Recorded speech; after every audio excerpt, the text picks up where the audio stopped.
Wait a minute. That's not what it's like to work here. That recruiting video's just a hunk of shit.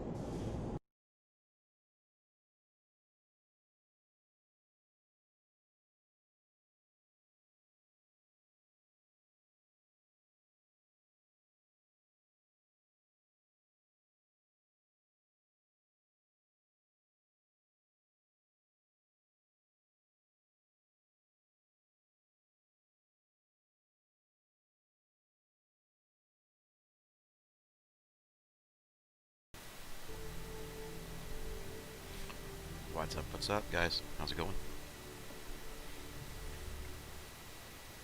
It's a hawk of shit. Yes, that's exactly what it is, Anderson. It's a hawk of shit. Morning, Jelly. How's you doing, buddy? Just trying to get in, get everything situated and set up. Had some minor tweaks that I had to take care of over on the giveaway stuff, so wanted to make sure I got all that knocked out.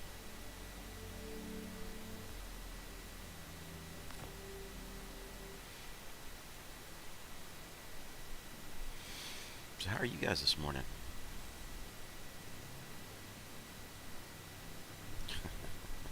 Just got breakfast delivered. Yeah, we were out a little bit late over at Chad's house last night, for Becca's birthday. So we were over there hanging out, drinking, having a good time. So I'm a little on the worn out side this morning.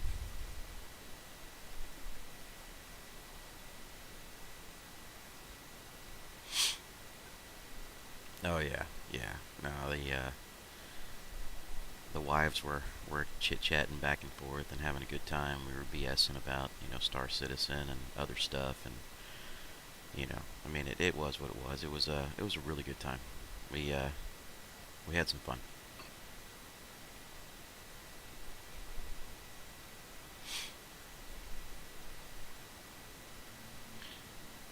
All right, I'm gonna test something real quick since it's just a couple of us on really quickly.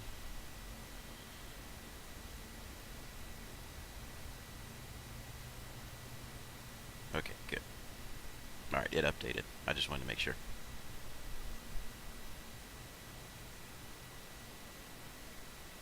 I did not get a chance to watch it yesterday. I saw it come out. I figured that might be something that we kind of do first thing this morning.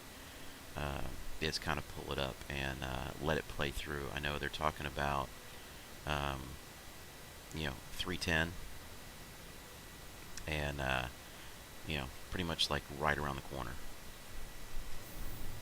The 890 will be 30 million in game. So what you're telling me is I have to save up a little bit of cash.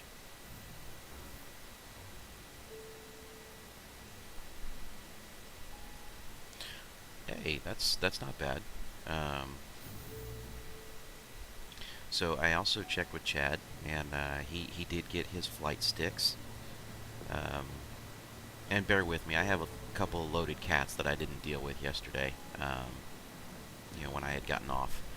Um, but checked with Chad, and he was talking about his flight stick setup and configuration, and I'm like, yeah, that's awesome, that's good.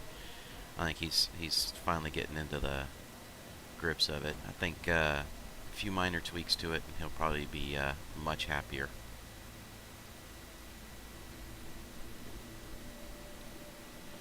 Did I just go the right way?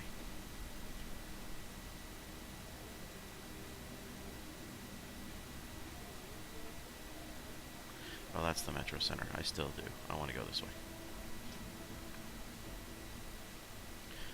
So yeah, we're gonna get these last few cats offloaded, which should be more than enough for me to deal with what I had. I think it was still straight. That's where I want to go. Oh, I'm gonna pull that up here in just a minute, and we can kind of sit and watch and chill.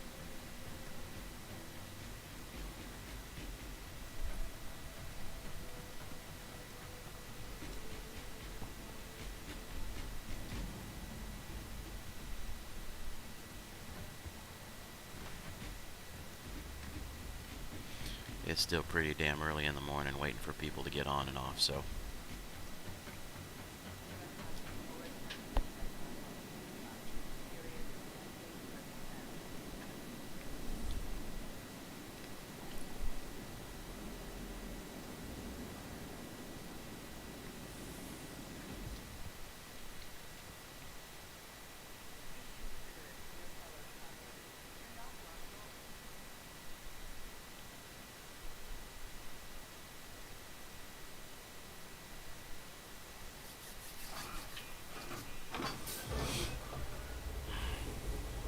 Goodness, goodness, goodness. Oh no, I'm hoping I can pick up some energy here pretty quick, because, like I said, last night kind of knocked it the crap out of me. Sad fact is I'm not even hungover.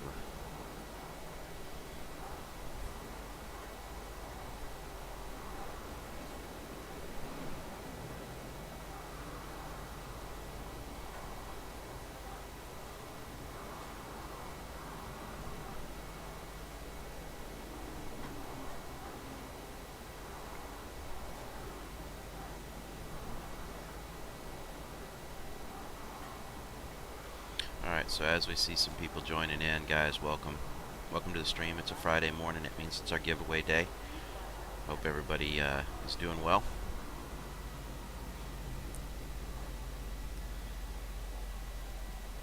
Jelly, I'm not. That's the thing. I only had a couple of beers last night, so I didn't get hungover. That wasn't a problem. It's just we were up late, and it was just one of those where it's like get up early the next morning and it just kind of was drained.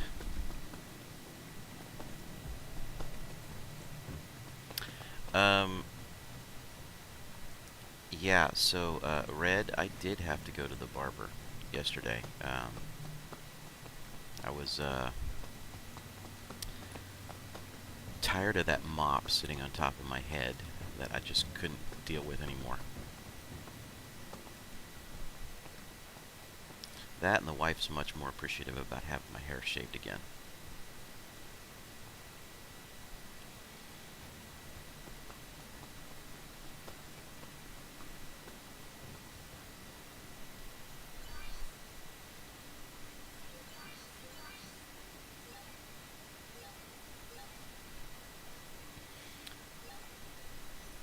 And the good thing is that our, our barbers down here are dealing with, pretty much just like one or two people in the entire shop at one time, and they can only have that in there, and then they have to go through and clean the shop again. It's ridiculous, but still, I had to get in and get a haircut.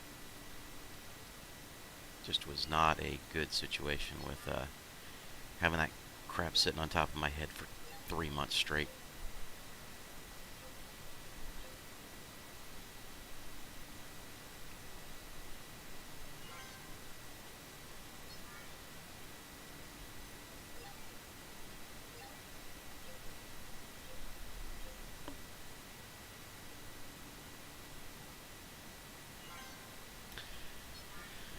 Alright, Red, let me help you out here.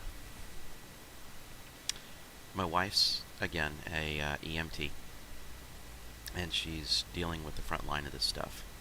And what the media is saying about the ICUs being at 100% capacity is incorrect. There are a few hospitals, there are like 2 that are at capacity, and they're normally sitting damn near at capacity in regular times. So not all of the hospitals here are at 100% capacity. Again, that is a media clickbait kind of thing, and I'm just giving you the truth of what I'm being communicated from, out of the EMS environment.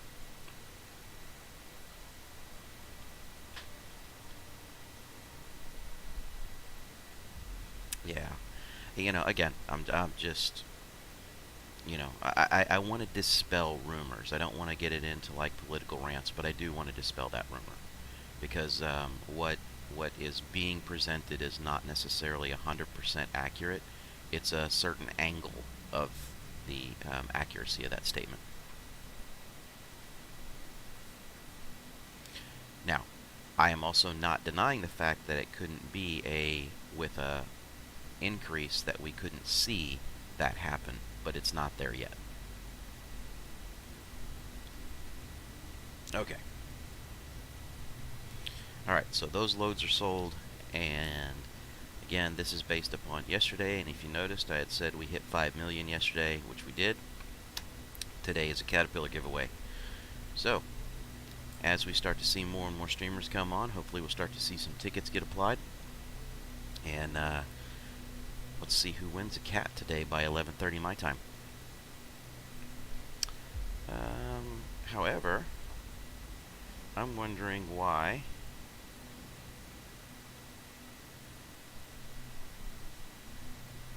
My "I want a Cuddy" statement is still popping up there. Dang it. We might have another issue that's still kind of going on here with Restream.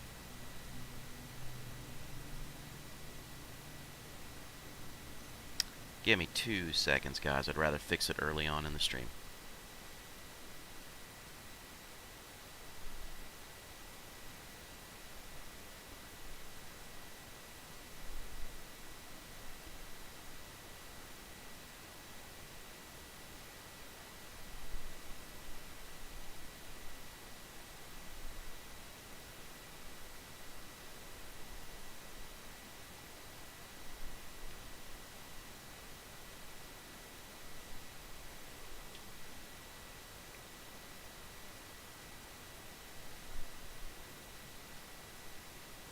Alright, hopefully that is going to fix it. But in the meantime, let's look at our YouTube side of the house here real quick. Let's see, I think it was under Star Citizen. Right? And I believe this is the one that we needed to kind of get a good view on and review here.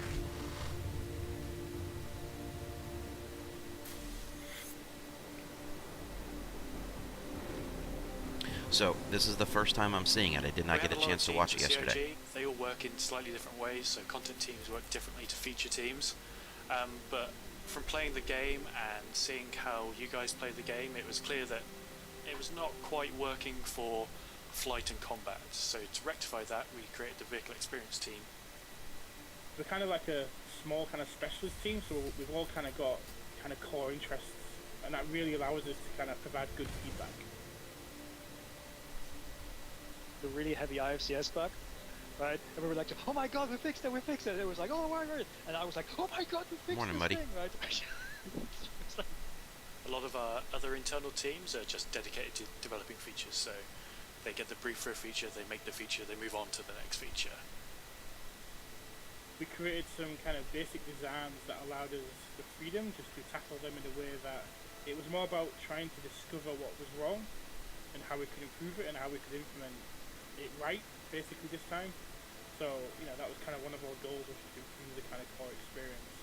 You don't know upfront what's going to be fun, right? You have to experience these things, and so we kind of embrace that kind of uncertainty now. So I'd say that the experimental kind of side to it has had its kind of pluses and minuses. This way of working with like rough design goals meant that we get very short iteration loops and very short steps towards the actual combat experience that we want to have.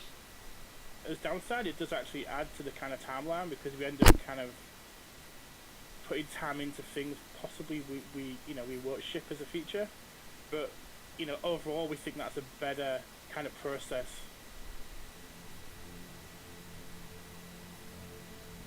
So over the past few weeks we've kind of been putting the final tweaks on the atmospheric flight and the thrust efficiency.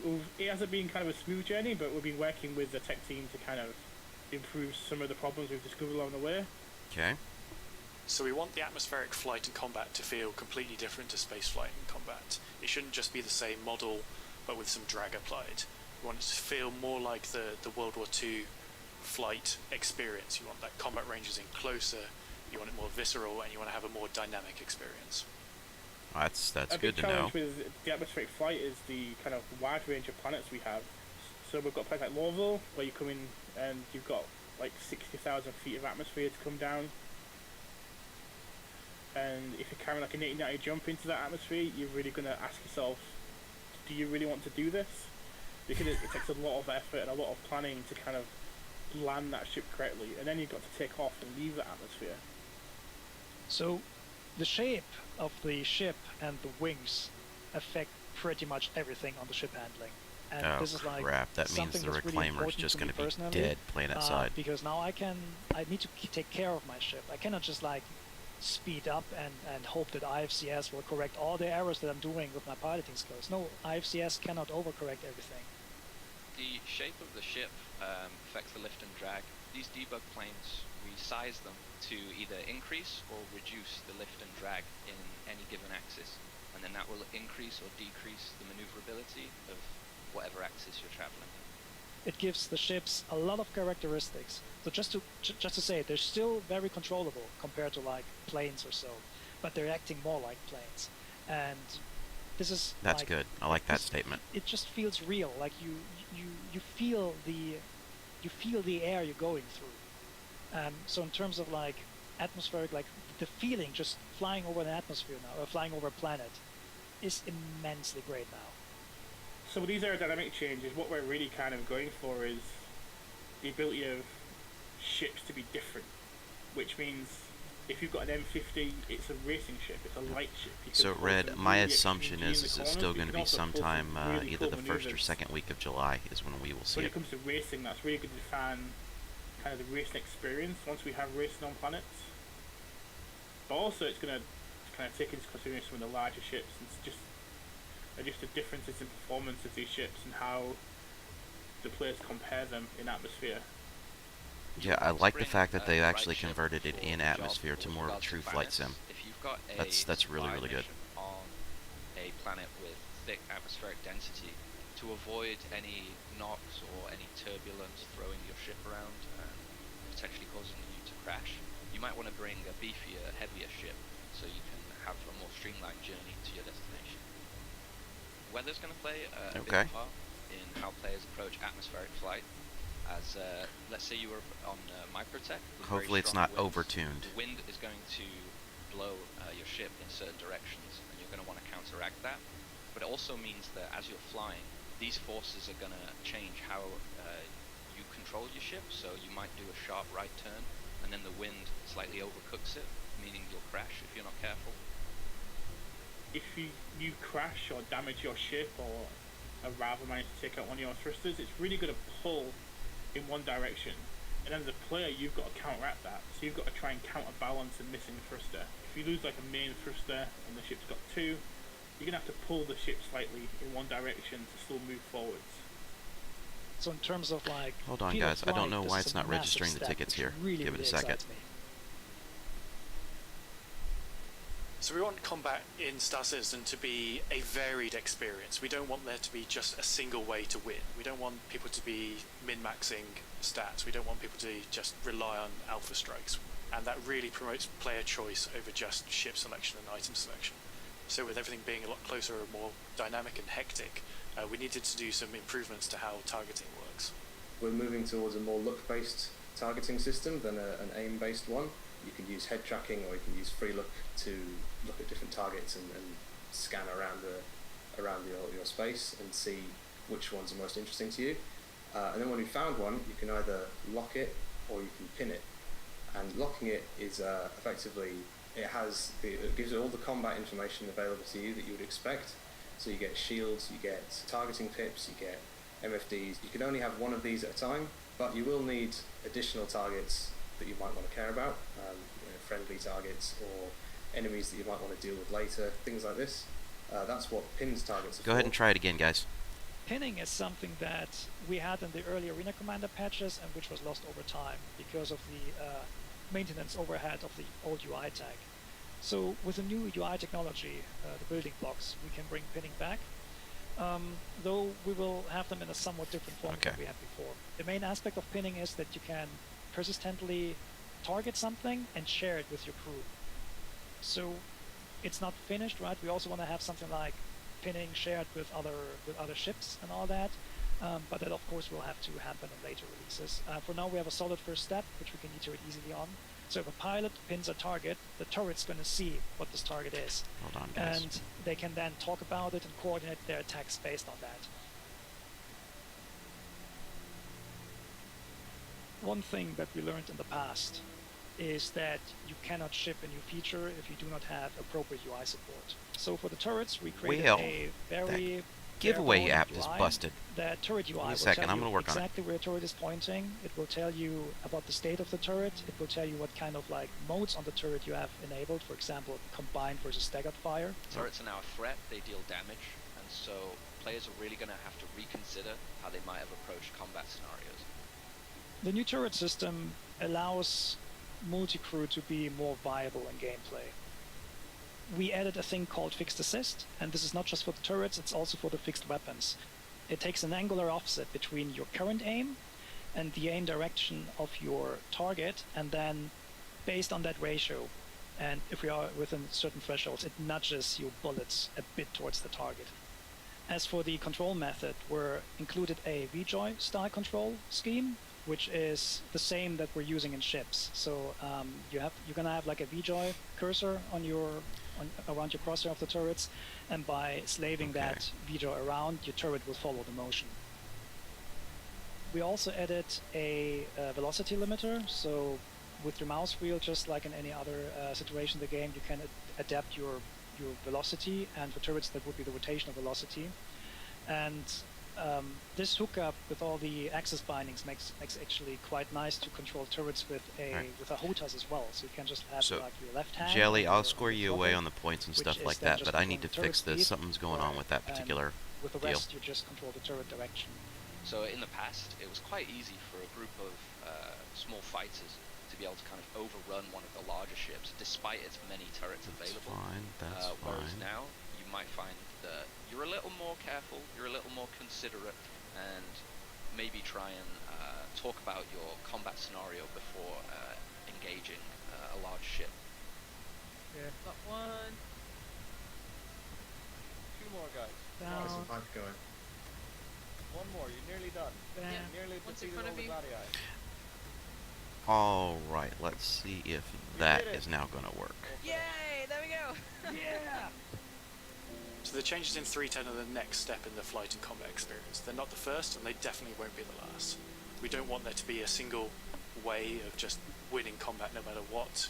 We don't want DPS races or min-maxing stats. Jelly, will you do me We a I want a you as cat player to have as much deal set influence up? over the outcome of combat as the Yep. ship you've selected. Okay, now I it's know working. Some players embrace change a lot, and some are very scared of it, but we do encourage everyone to get in game and test it out for yourselves.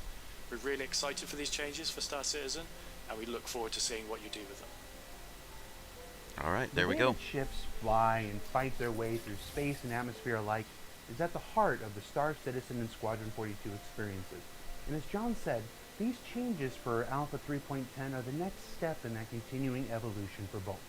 If you'd like to learn more about what's happening, you can check out the comlink that's currently available now on the robertspaceindustries.com website, as well as keep an eye out for when wider PTU testing becomes available for all so that you can get in and try it yourself. With that, we'd like to bring this quarterly season of ISC to a close. But before we let you go for the next few weeks, we wanted to try something new and run down some of the features, fixtures, and fixes coming your way in the upcoming Alpha 3.10 in a new segment we're creatively referring to as the Patch Report. Let's get to it. In no particular order, we've got vehicle impounding, where different infractions can have various fines. I'm going to pause this for a second, guys, just because I know we just got this thing sorted out. So here's basically the way that I have this set up. It is set up as a larger scale giveaway, and what it's going to do is, as you go in and you type in the I want a cat, it's going to give you a single ticket. Those people who are paid subscribers to the channel are receiving bonus tickets is essentially what's happening. In addition to that, I believe you can, down at the bottom where you have channel points, so if you're very active and you have channel points that have built up, you can go in and you should be able to spend some of those points on on giveaway stuff. However, that may not be fully configured. This is the first time I'm running through the additional settings on here, so it may just be kind of that blanket side of, if you're a subscriber, you're going to get extra bonus tickets.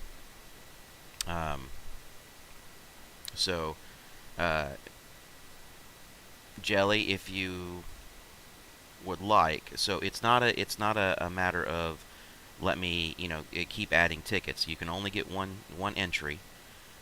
Again, those people who have a channel subscription, you'll see are going to get what looks like additional bonus tickets. Okay, so the notification that comes out about the giveaway here in a few minutes, it's going to turn around and say it. So you don't have to type in the I want a cat #1. All you have to do is just type in the I want a cat, and it'll enter you a ticket. Okay?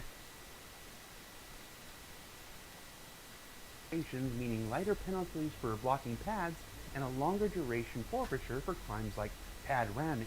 Also, players lingering over landing areas without permission should now see a countdown timer warning them of imminent impounding should they not withdraw. Oh, that's better. I like that. Delivery mission improvements, where Alpha 3.10 begins the process of a complete overhaul to the way they work, starting with local deliveries, which now have multiple pickup and drop-off locations. Of course, there's also a new drug delivery mission for those who enjoy visiting the darker corners of the verse.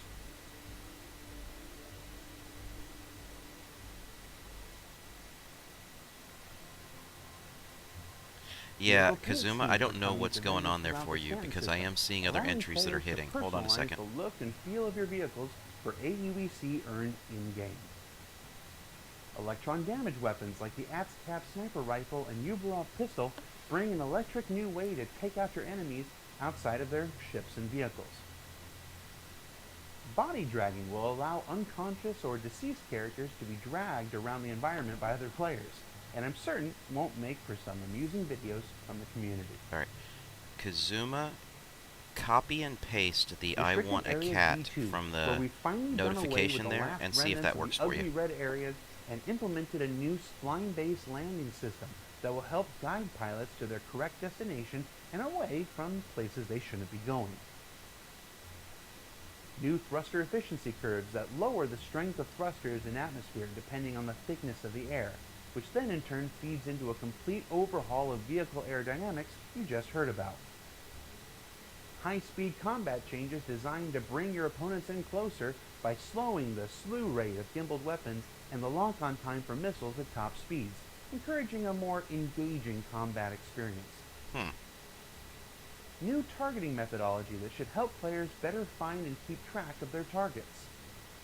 Turret improvements which bring a new control scheme to bear that pilots should already be familiar with in an effort to make riding passenger and multi-crew ships more fun and exciting. AI improvements like cover usage, shotgun assault tactics, and a better sense of when to move and hold position, all aimed to make FPS engagements with non-player characters more dynamic and interesting than ever before. Visual improvements to the M50 and balance changes to the Car-2 wall mean there's something new to look forward to for owners of these speedy and nimble spacecraft respectively. Grimhex is getting a new shop, new hangars, and a new viewing area to support the future release of scramble races. Nice. Not to be left out, New Babbage is getting hangars and perhaps a more impressive new shop of their own with the upcoming factory line and its new array of Mobiglass variants players can purchase. Then, the various planets and moons all throughout the scan system are seeing the return of outposts, derelicts, and caves that were lost after the conversion to Planetech V4, but now with improved lighting, exterior dressing, and protection from the weather elements outside. I feel like I'm leaving something out. I mean, sure, we didn't cover everything that's in the upcoming Alpha 3.10, but there's something else. I'm sure you'll figure it out. For another quarterly season of Inside Star Citizen, I'm your host, Jared Huckabee. Thank you for watching, thank you for playing, and we'll see you all next month. Yep, you left out all of the, quality of life patches and stuff like that.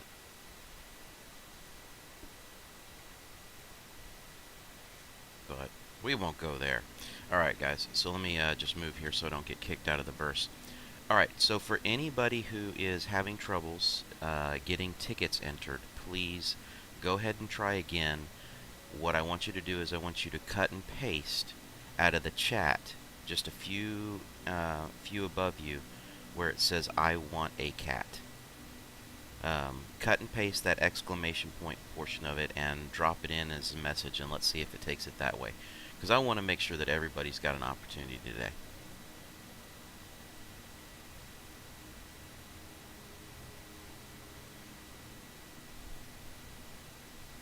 Because if it's still not working, then what I'm going to do is I'm going to turn it back into where there's no tickets, there's no subscriber, nothing, there's nothing. It's just a blanket, flat out, let me reset the giveaway routine.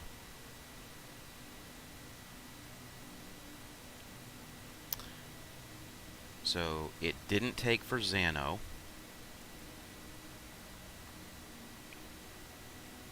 Peter, you had already had a ticket, or Praetorian, you had already had a ticket. It's not kicking in for TN. Okay, so timeout, guys. I'm going to go ahead and cancel this one, and I'm going to reset it up as a very, very basic giveaway.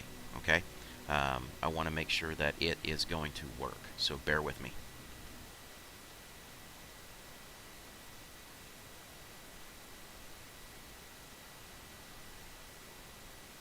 And I'll even bring it over on screen here so we can work through this, because this is what we should be dealing with. So we're going to have just about 2 hours. Everybody's available to it.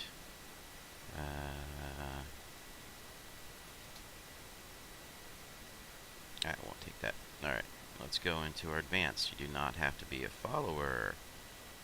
Maximum tickets per user. Let's go down to 1. Set our ticket cost back down to 0. Take our subscribers off, so the luck is out of the equation. Everything should be completely back to basics there. The giveaway settings is I want a cat. So that should be as clean as it gets. Everything's there. I'm going to go ahead and start this again. Okay. Now, let me reset my notification bot here before anybody starts playing.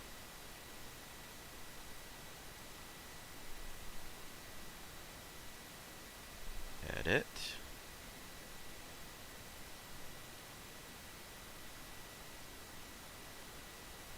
Save it.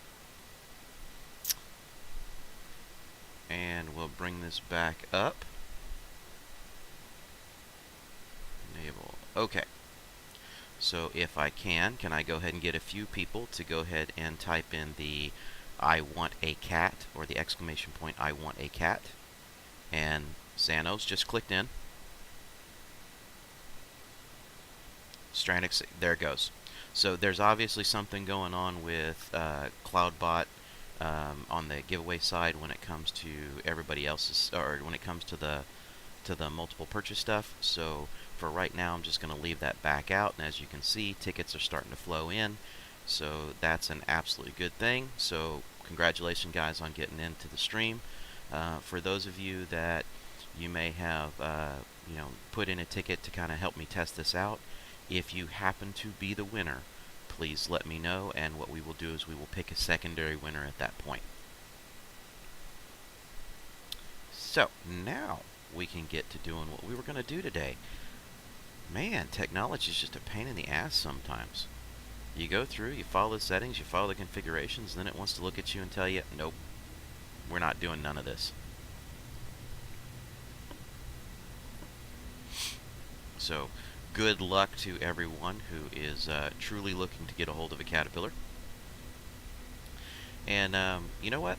I'm just going to say it like this. Even though it's broadcast as a Caterpillar, it's also listed as it's a 4.68 million aUEC. So if you already have a Caterpillar and there's another ship that you have your eye on and you just want the 4.68 million, that works too. So feel free. We're gonna have fun today. We're just gonna play it by ear.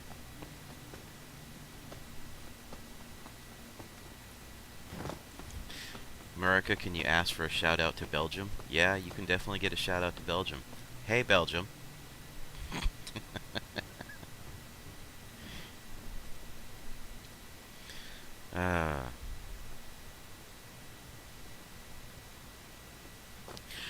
So, like I said, those of you that are just joining into the channel, and now that we've got that whole giveaway situation squared away and the bot's not freaking out on us, just I'm a little bit on the low energy side this morning, so hopefully that clears up. Those of you that have been around, you know Chad. He helps me out on the channel a lot playing, and his wife had a birthday yesterday, and we were over there late last night, all celebrating and having a good time. So I'm not hungover. I only had a couple beers, but it was a late night, so it's getting up first thing this morning and trying to get everything squared away. Kind of really lagging on caffeine issues right now.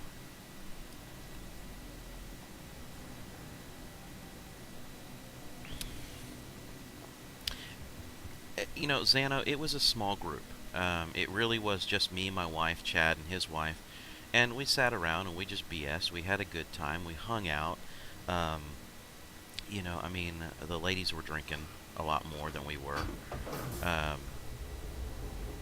You know, Chad's at work this morning, and he's got a wedding that he's going to this weekend, so he will not be available Saturday either.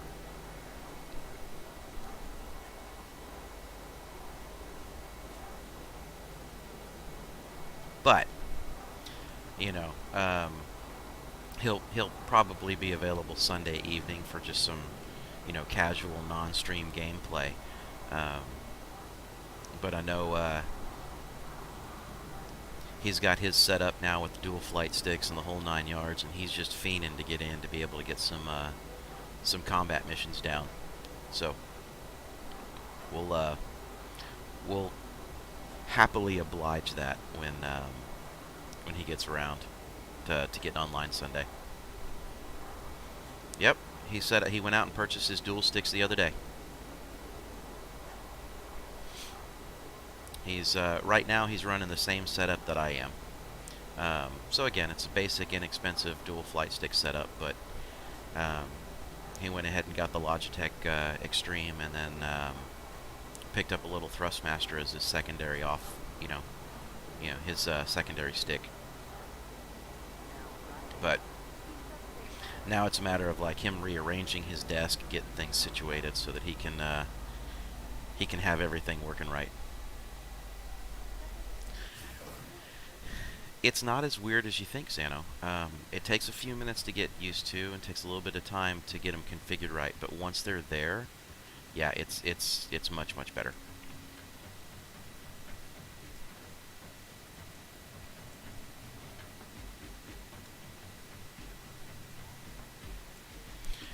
So since I'm just kind of goofing around this morning, I'm not worried about running in and out of Lathan and Besdick and all over these places like that. I think I'm going to go to a good old faithful and just do a couple of things here and there. Again, by the time we got everything sorted out, we only got a couple hours until the giveaway goes on, so... Well, essentially the dual flight stick is nothing more than a flight stick and a throttle, but you have some extra configurations that you can play with as to how you want your strafing to work, how you want your, how you want your ship rotation to work, things like that. It's all very personal as to how you want to get that configuration knocked out.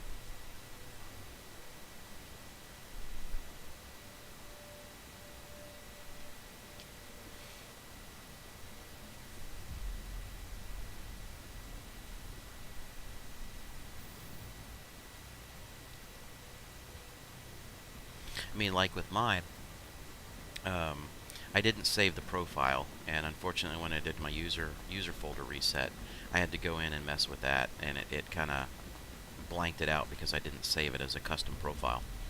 But with mine, my left flight stick always controlled, my primary weapon configurations as far as cycling weapons, cycling targets, lock-ons, fires, things like that, and then I treated it like a generic throttle stick.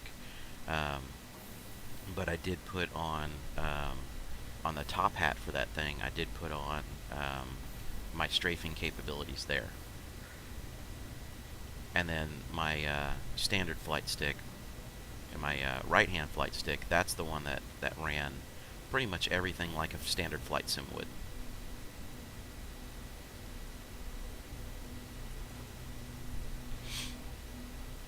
Xano, my particular setup, no. Only my primary flight stick has the 3-axis. My secondary, like I said, is treated like a throttle stick, other than the top hat that's on there. So it makes it a little bit easier to work with. so that you're not fighting multi-access on 2 controllers.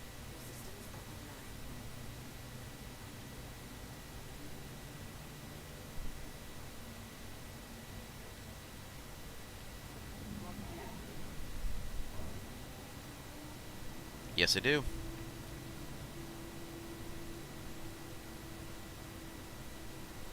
That's correct, Muddy. Now, I mean, there's probably some more efficient ways to do it, and again, because I don't do a whole ton of combat, it really, it's something that I will be exploring more as the content and the channel starts to grow a little bit more.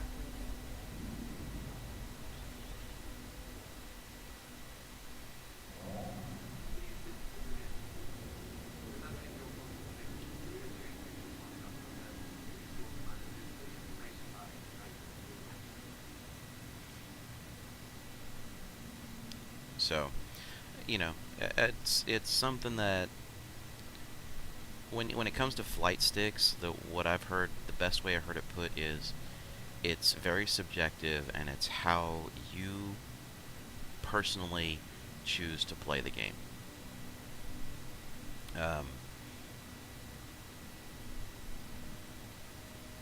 You know, it's just kind of one of those scenarios where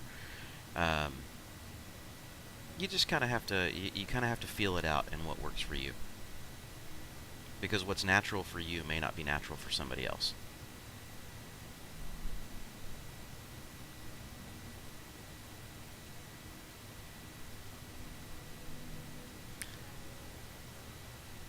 Yeah, you can. I'll never tell anybody don't get a HOTUS. I mean, they're absolutely badass systems and configurations. They're just a bit pricey. I mean, especially for somebody who's just getting into it that may not have ever used the flight sticks and dealt with them that way. It's just one of those where it's kind of a get into a cheap option, figure out if you like it, and then if you're going to do it long term or you're going to have some multiple games that are flight sims, then go out and make that investment in the HOTUS. I'd rather have something, you know, inexpensive to try it out and make sure it really works for me than jump into, you know, $400 or $500 controller kind of scenario.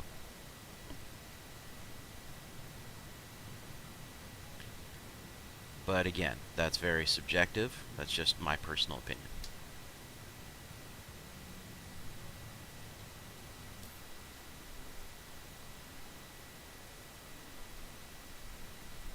So like I said, we're going to go back to one of my good old faithfuls that I absolutely used to love running all the damn time when it was available. We're going to go grab some astatine, run over to Port Olisar, maybe go pick up some diamond or whatnot at Trem and Myers. Just not risk a whole ton today because we've got the money and we've got the funds to do this big giveaway, and I don't want to have anything like a 30K, you know, cause that to not be the case.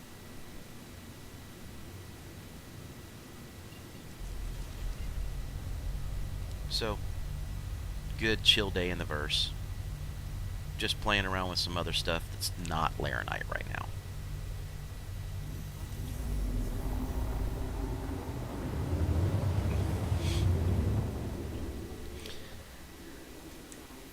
Xano, I know we're not supposed to mention that, but I guess the more we embrace it, the less it hurts when it happens.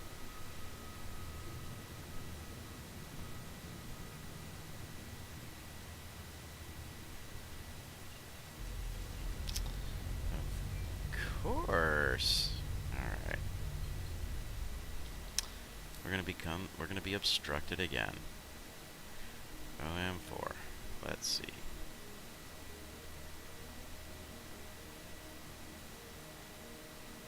We're going to make a partial jump here again. See, that's what happens every time around Hurston, that it does try and give me an OM point. Because then you have to fly for like 5 minutes in order to be able to get there.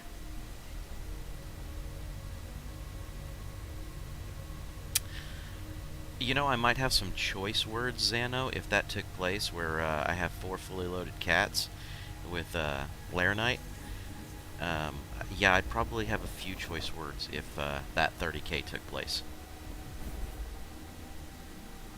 And my few choice words would probably be like, what the, and then shortly thereafter followed by, I think that's enough Star Citizen for the day.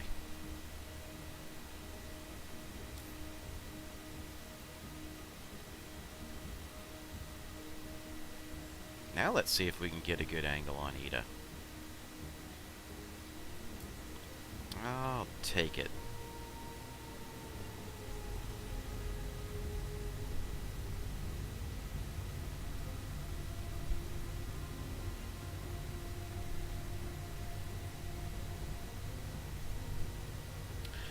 So, Panda, what message are you talking about?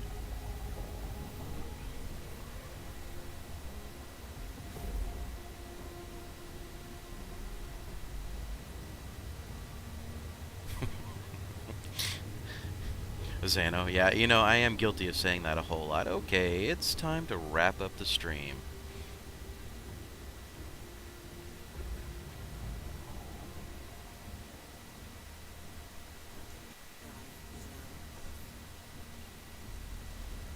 Is it just me, or did the texturing here change on Ida from this altitude? It's interesting. Maybe I'm just having a temporary rendering issue.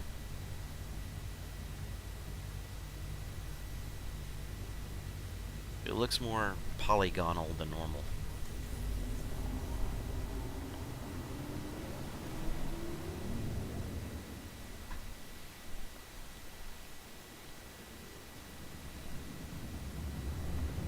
Okay, let's see here. A held message for... Oh, okay, there it goes. It finally popped up and told me that. There you go. I'll go ahead and let that run through. It finally popped up and gave me an option to go ahead and deal with it.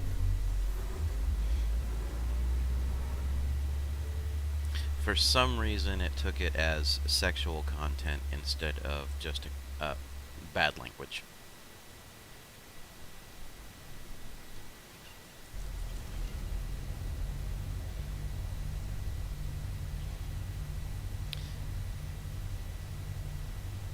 But I have to say, English-wise,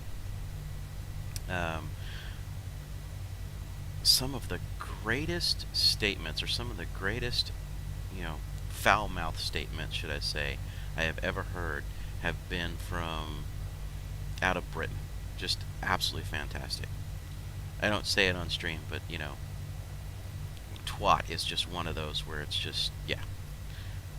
That one is truly a guilty pleasure. I enjoy dropping that one on a regular basis.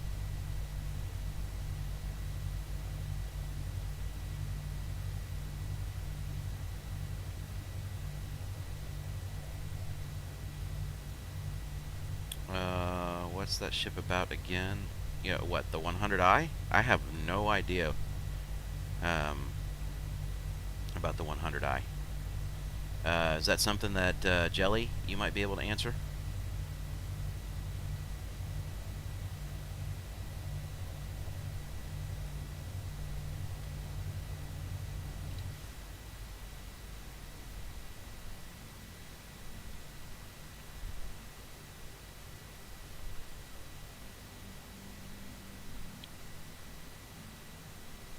It's a starter ship. Okay.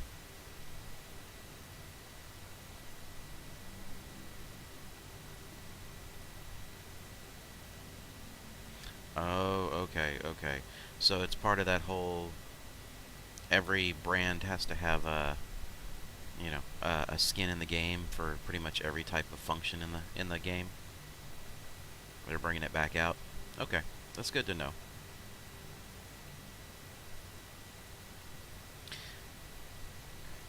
See, take a look at this. I'm seeing, and maybe it's just me, but this morning I'm seeing a lot more texture involved in the landscapes right now. Just kind of interesting. I haven't changed any graphics settings. I haven't done anything to tweak it. Just, that's what I'm seeing at the moment.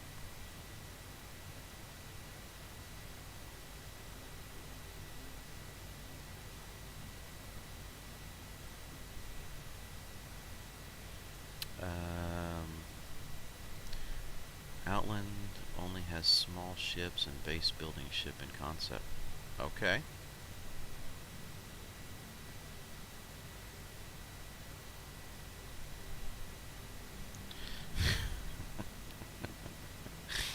Anderson.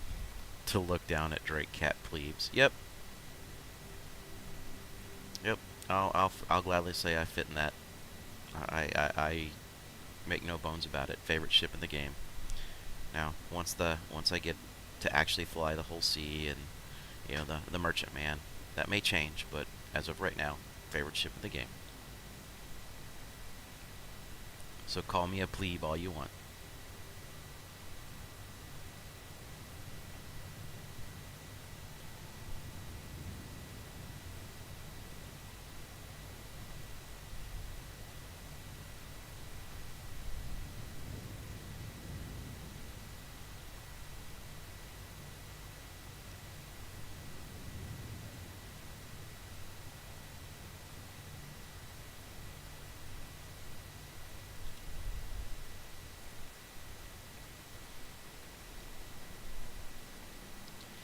See, and I'm going to be honest with you, Anderson. I don't like the fact that some of those larger ships like that are being barred from what they can carry. That just doesn't make sense. With as big as they are, as much open space as some of them have, that shouldn't be the way it works out. I think, you know, obviously the larger the ship, the more expensive it's going to be. I think the more it should have capacity for... Did this ship just blow off here? I wasn't paying attention as it landed. I know it was on the platform. Oh, good Lord Almighty. This is full sprint. And yeah, it blew off the damn platform.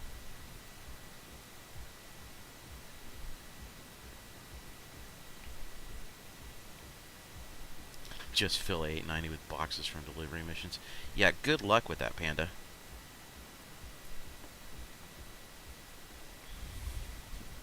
$3 of loading boxes might be a freaking insane amount of money by the time you're said and done, but good Lord. That would be an absolute brutal run. Praying for no disconnects.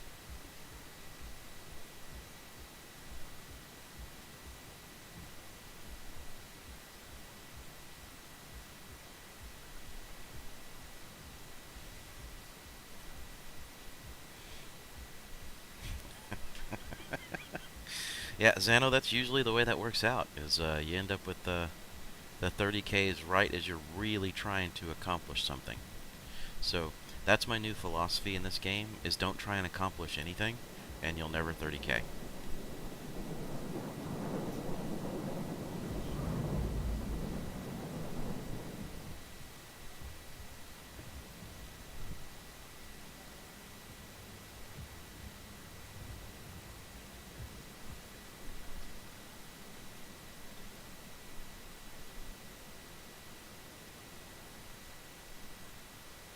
Let's see, come on.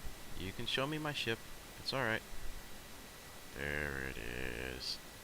So like I said, good old faithful. And I know a lot of prices are all showing as minimum, but usually this is what you would be able to buy Astatine for out here. And once every, couple hours, or every hour and a half, get a good full load.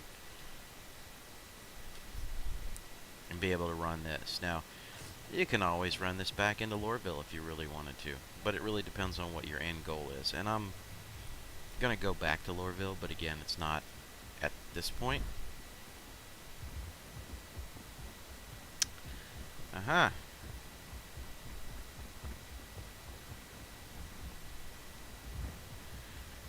So I need to scan. Is that you, no, that's not Xano. I need to scan who this is.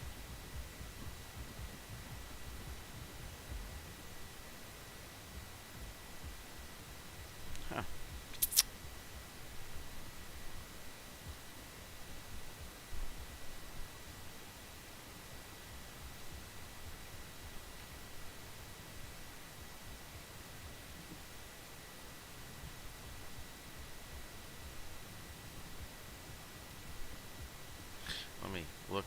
and see who's sneaking around other places, because that's what they're going to try and do, right?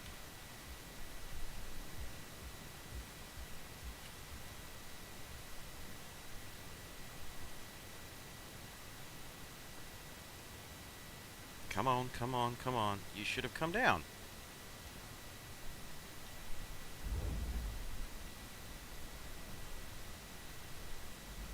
I just need to make sure he's not on the ship, please. And boom, up.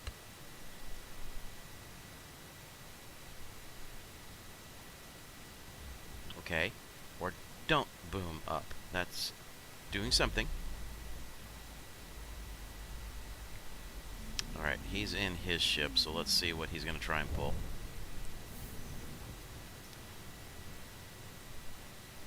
I was paying attention more to him.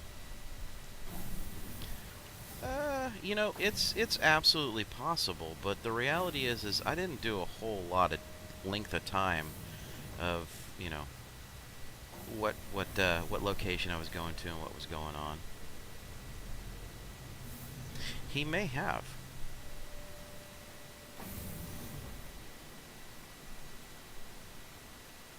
He may also just be kind of setting up for trying to launch some missiles and some other stupid stuff when everything's said and done. Although it looks like he just left radar.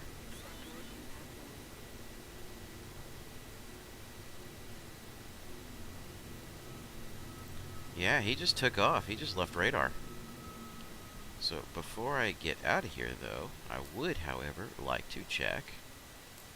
Oops, wrong button. My comlink channel. Let's take a look. Unutilized group name. I don't have a group going on, so I think I'm going to be running into some synchronization errors here. Alright.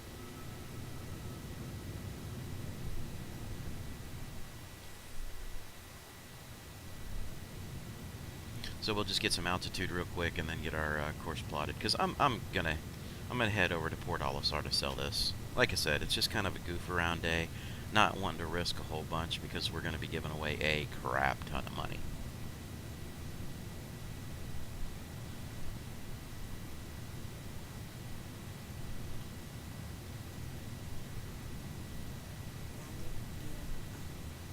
So Anderson, you've been running into that a ton?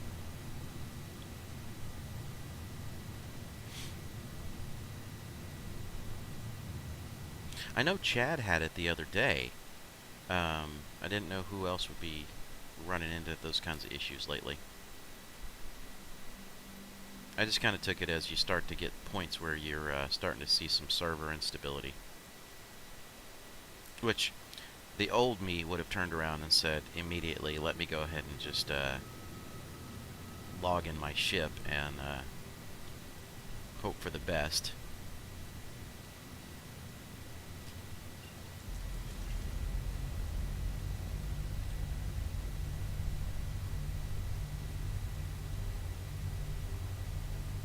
Okay. That's a good way to preface things right now. If you are mining and you find a good mass rock with quantium, and you jump away and come to the place, the quantities get randomized.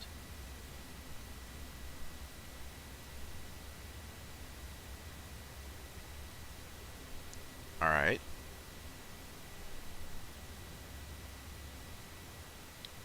Do you mean you actually quantum away from the location, come back to that specific spot, and you get a different quantity?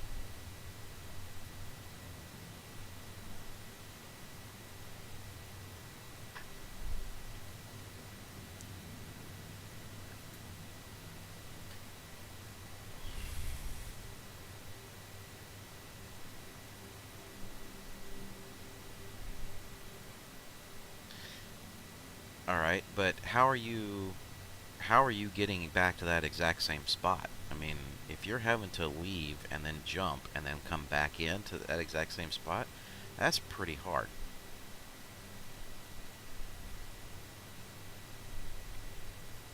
You're taking a box and you're dropping a box at the location? I'm not following you. I mean, obviously, you've got a process here, so, and then you're just tracking in on the box and coming back to it.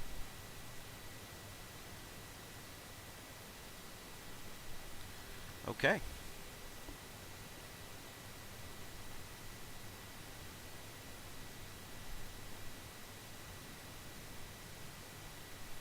Well, that sounds like it's a lot of work. First, you got to find the right rock, and then you got to be able to bounce in and out until it gives you the right percentage, right?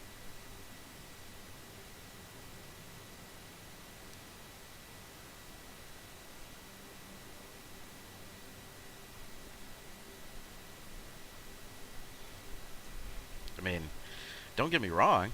I mean, if it works for you, go for it. I'm like Jelly. I was always under the impression that it's 100% random, and that if you leave a location and come back, those rocks aren't guaranteed to be there. But if it's working for you, I can't really claim otherwise.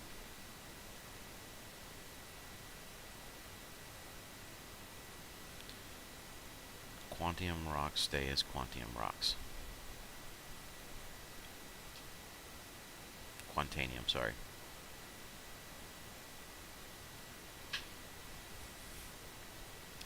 So they've got two different principles in place when it comes to the rock spawns and what they are.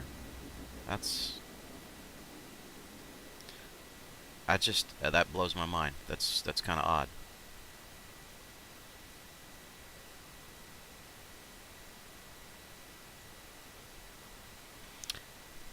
Anderson, let me just ask you, how many times do you kind of put that to the test?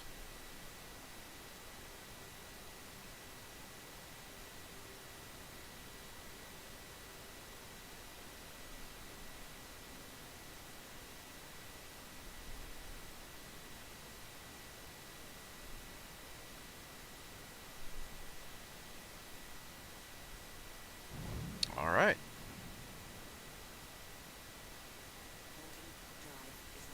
Now, did you try it with standard rocks and then also quantanium rocks, or just the quantanium only so far?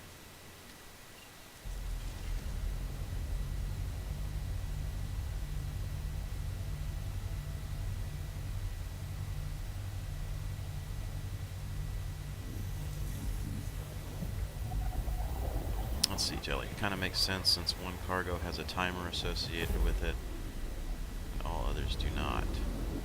Okay.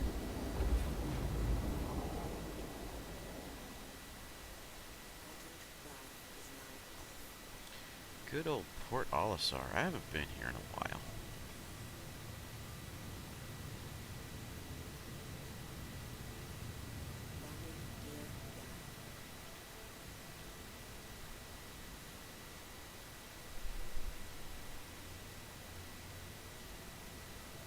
The only boundary is finding a rock first. Okay.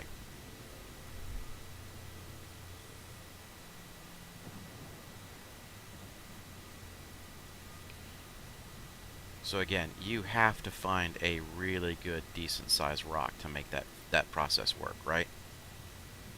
I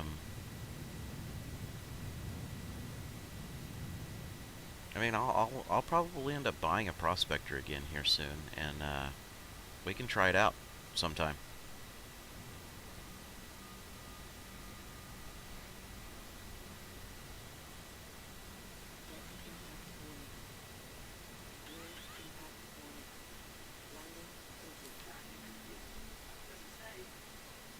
Of course. No fuel, but that's alright. We'll deal with it. You just have to find a good mass. It just doesn't, it just, as long as it contains quantanium and it has a good mass, the rest of it doesn't matter. Just bounce in and out until the percentages change to what you want. Is that what you're saying? Okay. So far, how many times has it been that you've had to bounce in and out on in order to be able to get your percentages up?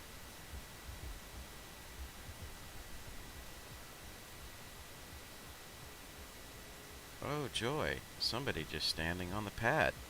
That's lovely. I should totally expect him not to try and steal my caterpillar.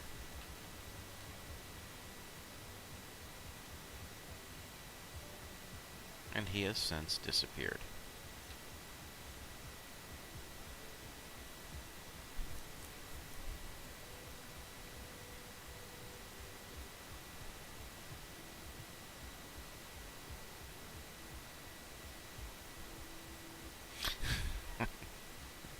Jelly. Spoken like a true murder hobo. Can't wait to stab people for being around my ship.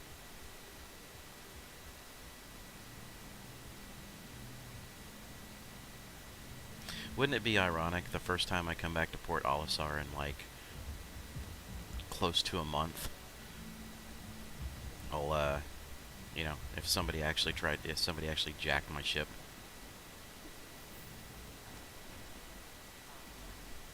It'd be freaking hilarious. Alright. So, again, you know, good old-fashioned, just one of the ones that I enjoyed doing for a long time was this little astatine run. Because no matter what, it's usually right around 9 and purchase at 7. So $2 a unit, you know, you're basically looking at 112K profit here. It's fantastic profit just in normal trading environments.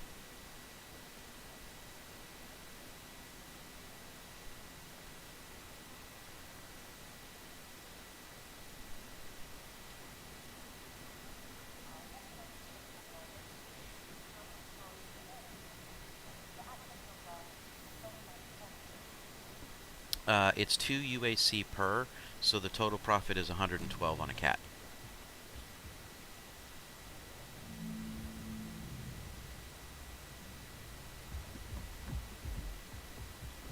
And even when you're not in a situation where commodities are fully freely flowing, like they are right now, that is always been the case with astatine, which is why I loved running it.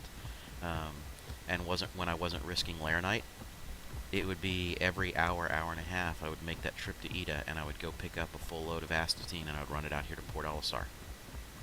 And again, it's a fantastic, you know, way to generate good, solid, steady funds. And if you think about it, you're risking less than 400,000 to make 112. Okay, so you're on upwards of that 22 to 25% commodity or margin on it. So it's really, really good.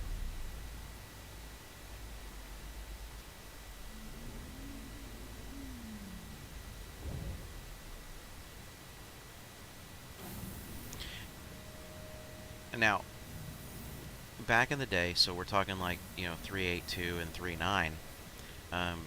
You know, the first, you know, so 390.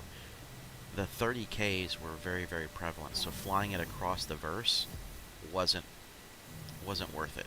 You would want to go directly into Lorville to sell that stuff as quick as possible.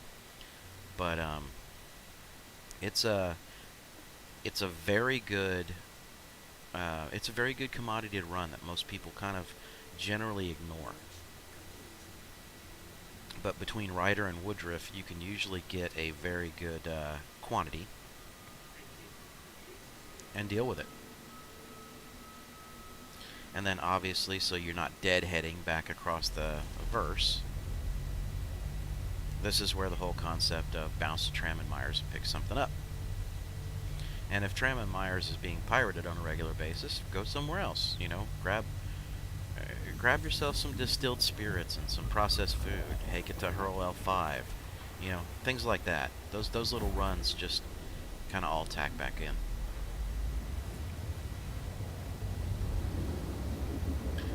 So Xano, the astatine route is Ida out of Hurston, and it's going to be either Woodruff or Ryder. And once every hour and a half, go pick up a load from them, take it out to Port Olisar, and then from Port Olisar, head to Tram and Myers. and run something back into the Hurston area. So you're only making that stop, if you have like a solo cat, you're only making that stop into Lorville one time. You're not having to go in and out of it every 5 minutes and make trips and sell stuff.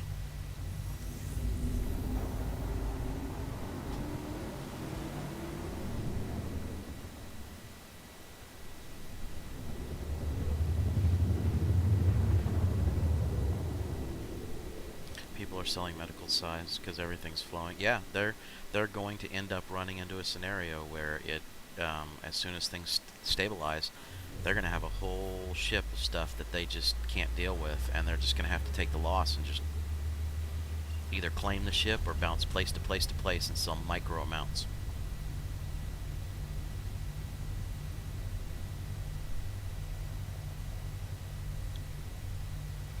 No, Xano, it's not a simple one. This one takes a little bit of time to run across.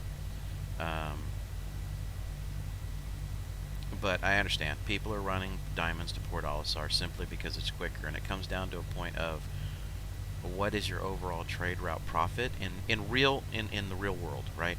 It's what's your overall trade route profit versus for the longer run, versus at time, versus what you get in a short run where you're selling for less.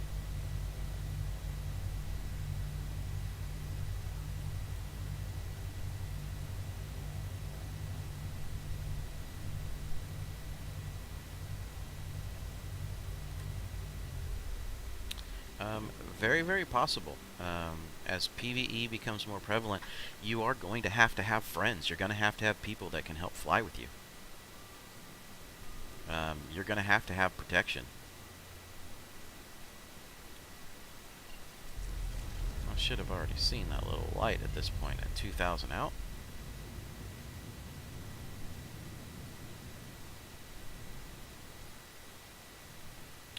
Maybe it's because of the angle that we're in.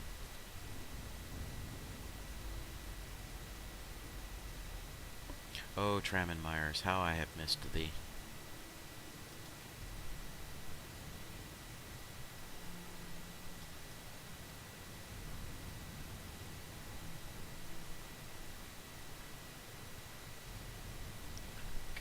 God, it legitimately has been a month since I have last been out here at Tramon Myers. This is nostalgia now at this point. Alright, Ralgoth, good luck, buddy.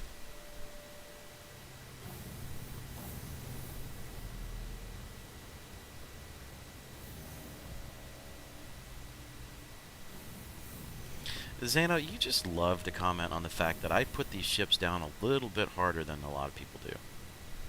I ain't playing with it. Good morning, Reaper. How you doing, buddy? Glad to see you back on stream. I'm just goofing around right now doing some oddball trading stuff. Just waiting for today's giveaway to kind of be able to click around. So, just kind of hanging and chilling and chatting. Shooting the BS back and forth. Actually, route there is, but you have to take it a lot slower on your approach to do it. But yes, you can gracefully land a caterpillar.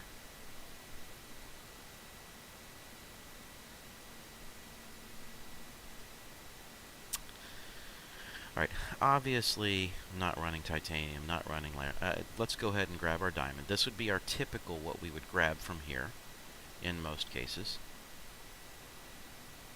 And again, at only 327,000 in risk, the normal commodity market when you're running these trades. Fantastic pickup for diamond.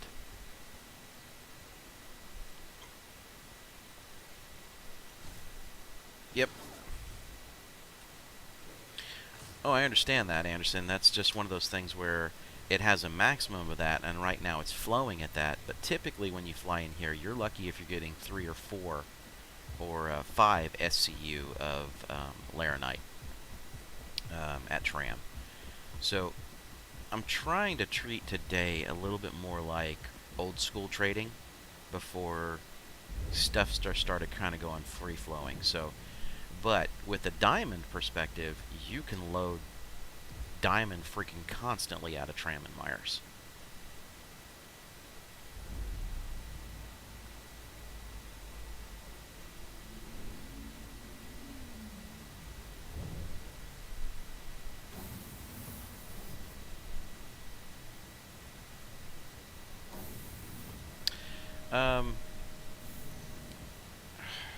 So, Ralgoth, here's the thing. When you talk about a freelancer, Diamond will work. You're not going to make a ton of money on a standard freelancer with it. If you had a freelancer max, you'd do much better. Yeah, Ralgoth, diamonds, that'll shut her up.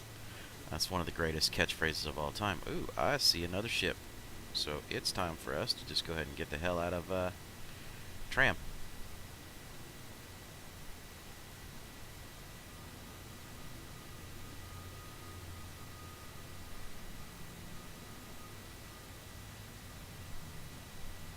Uh-oh.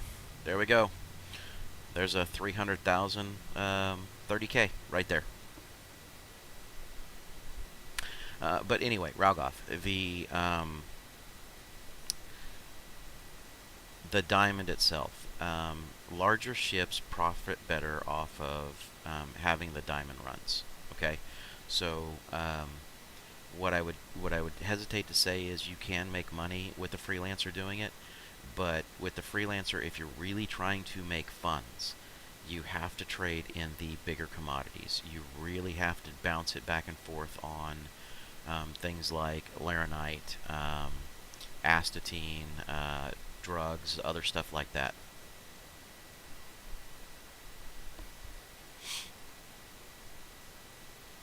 Well, see, the problem is, Red, we looked into that. In order to be able to do the Miles Eckhart stuff, that would ultimately affect the contracts that are available to me over in Hurston for the combat stuff, and those combat contracts can net up to 40K per contract.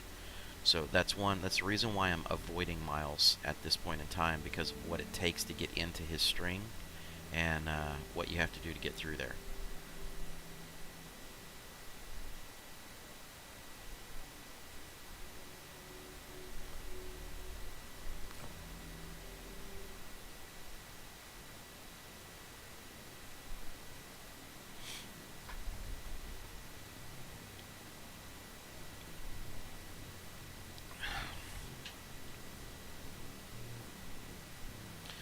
But yeah, I mean, like I said, this was just meant to be kind of that casual day where it's kind of get back to the roots and let's see what, you know, the old trades are like. And yeah, it's a bounty hunter one. So if you go through and you do the bounty hunter stuff and you get the pro temp stuff, that starts messing with those high value contracts out of Hurston, where you can start doing the you know, the kill missions that we were running the other day.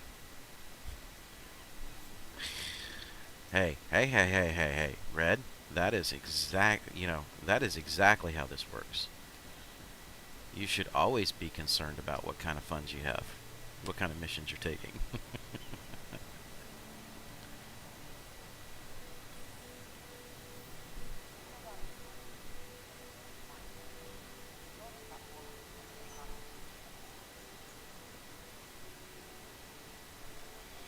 So I think we had this one, which now I'm just going to go ahead and claim the one.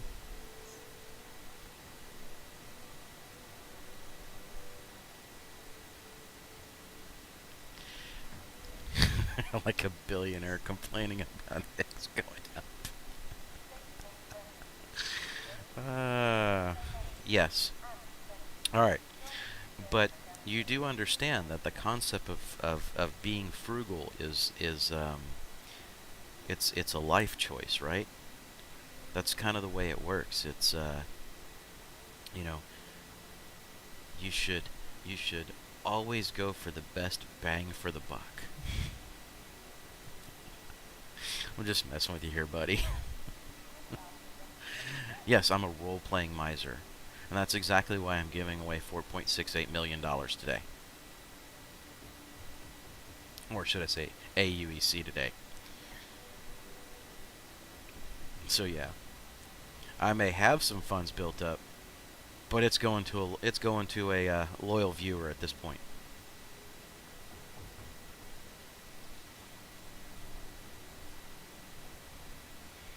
So yeah, looks like a bunch of people probably were part of that 30K, and it dropped us into this server as well. So Port All-Star is going to be a little busy.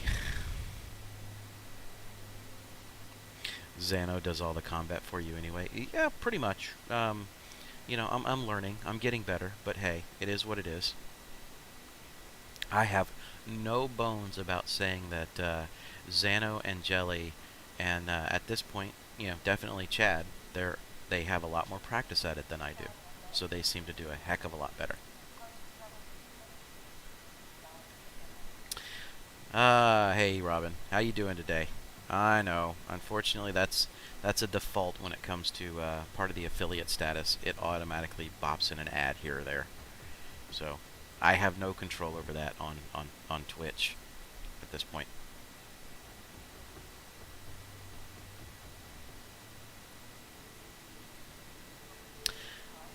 Well, so Xano, you have significantly more skill when it comes to the combat ships than I do, and that's what I'll say.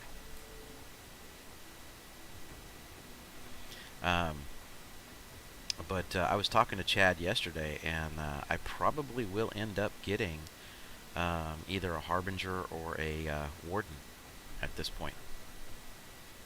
We'll see. Something's. I may pick up. I may go ahead and look towards getting a heavy fighter.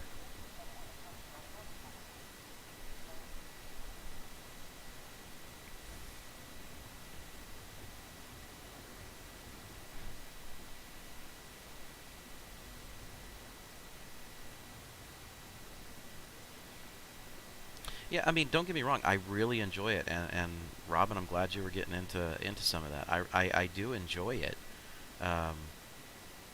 You know, I mean, for me, it's a pleasant change of pace, but it's something that I'm not as skilled in yet.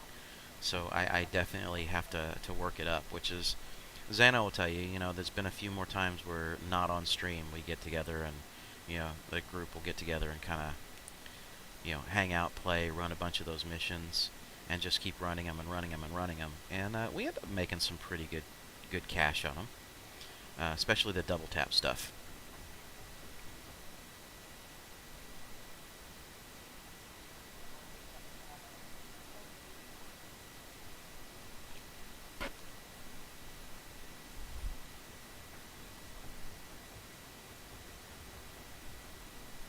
Oh yeah, I mean, even if you keep the pace going, and as long as you keep getting the missions, it becomes worth it. I mean, Xano, you made what, 1.2, 1.3 million one day just doing those missions, just running nothing but combat all day long. I mean, that's fantastic money. Now, obviously, you know, you're going to have some repair costs, you're going to have other stuff that are going to add up in there, re-outfitting, stuff like that, but just in general and total, if you could make 1.2 million just busting that out in a day, you know, more power to you.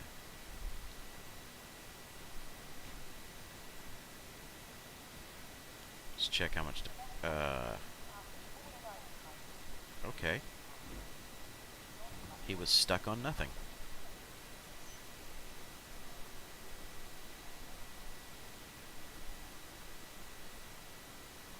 Use only starter ships and see how fast you can make money.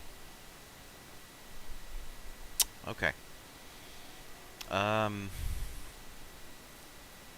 me see. Monday.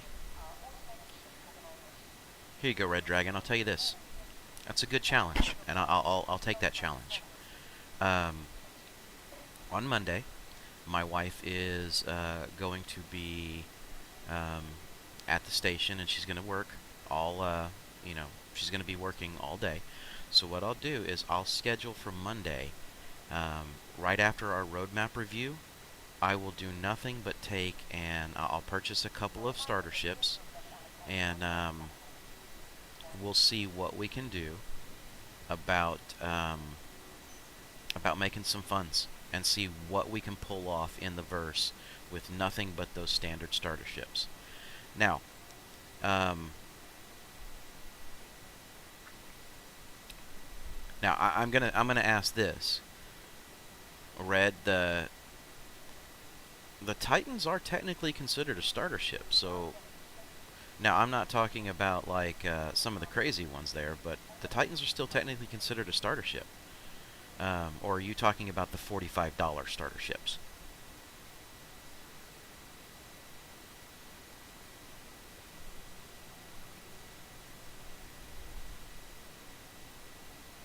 You mean the Mustang or the Aurora? Okay, so I will either purchase a Mustang or an Aurora, and will on Monday, and I will make it a marathon stream day and see what you can do on the very beginning of this with nothing but one of those ships. Will that work for you? All right. And I will make the statement. I fully expect for people to kind of be around and chill and hang out, you know, give advice on what to do, and we will dedicate Monday directly to that. So hopefully, you know, I'll have you guys there cheering on and seeing what we can do.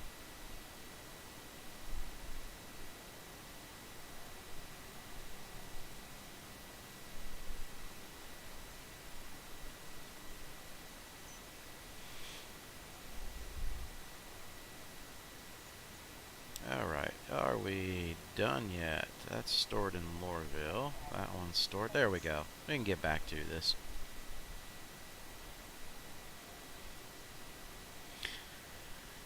Because we are down to about an hour before this giveaway is actually going to kick off. And surprisingly, for it being a Caterpillar and for it being a Friday and normal giveaway day, I am not seeing a whole ton of entries.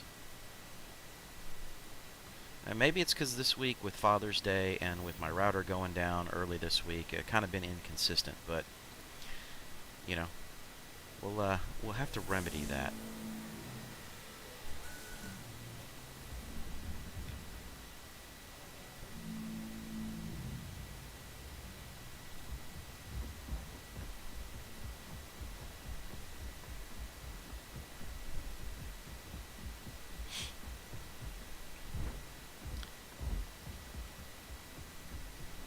Ralgoth, you want a cat finally. There you go, Robin. Your ticket just finally showed up. There we go. Hey, welcome, Spiderfly. Welcome to the stream.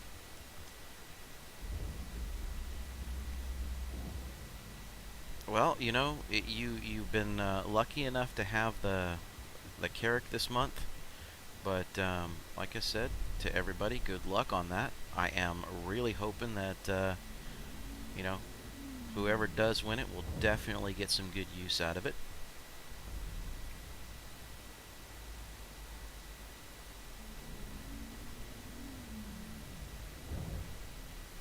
There you go, Spider.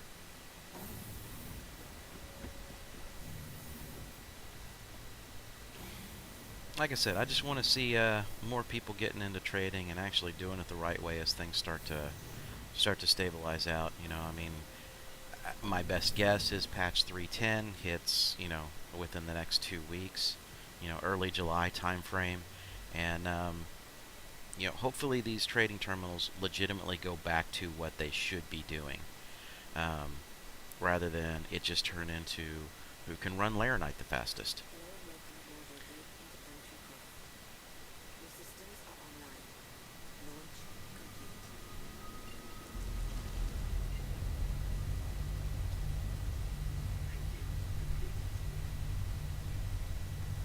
We're going to try this route one more time.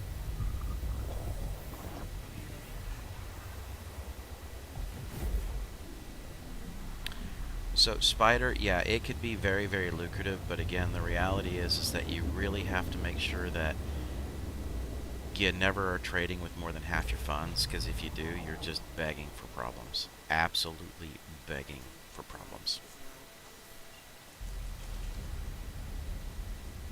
Let's see. Tram is usually here or here.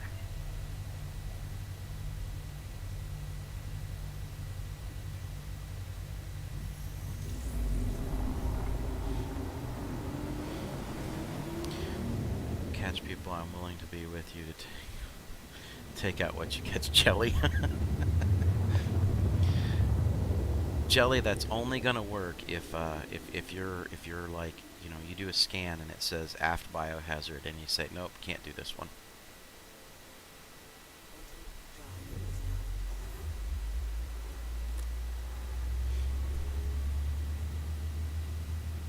Because if the loyal faithful that watch the channel are hunting me down, then that's not really fun.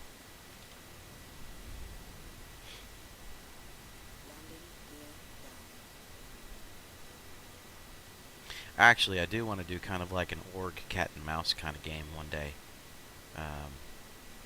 Let's see if I can take that one.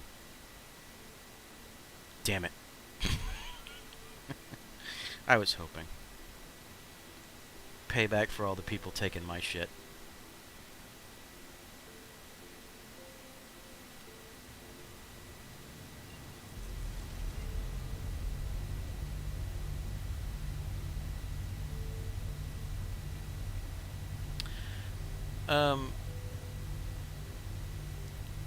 Spiderflight cats are pretty strong, and it does take a little bit to take them down.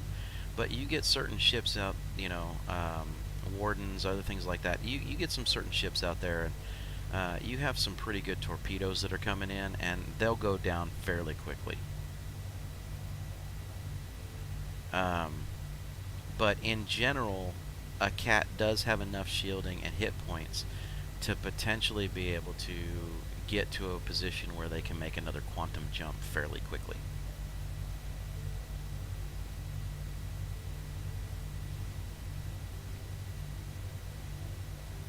I mean, do you want to hang around and dogfight with one? Hell no. Do you know, have enough in order to be able to survive in most cases to get out and go? Yeah. But if you have a couple of EMPs popping off around you and you've got some gunships going off, you're going to run into some problems.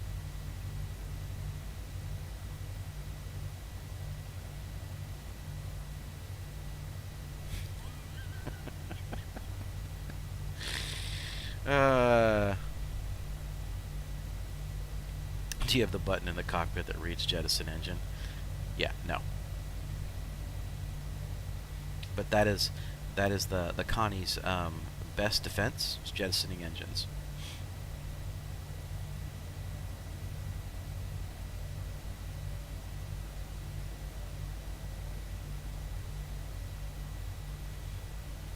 Okay, so let's see. As soon as I land Puck, I'll show you a couple of different things. I mean, if you have the funds, and obviously the Connie I think has like 96 SCU available to it. I'm going to tell you that you're probably, some of the commodities that you're going to make the most money on are astatine. Okay, you're going to make steady money on diamond and titanium. But again, with only 100K, you really should limit yourself to about 50,000 in purchase value. So that said, I would strongly recommend that you start with astatine. Okay, so Puck, look at running astatine off of Ida on either of the locations that are out there. It's in Hurston. Look at running astatine off of that and running it into Lorville, and you'll make some good, solid, steady money. Now, once you get to the point where you have twice the amount of money that it takes to fill up your Connie with Laranite, because you're on a smaller cargo hold, fill it up with Laranite. Start running that one. But again, never trade more than half of your funds, or it'll be a problem.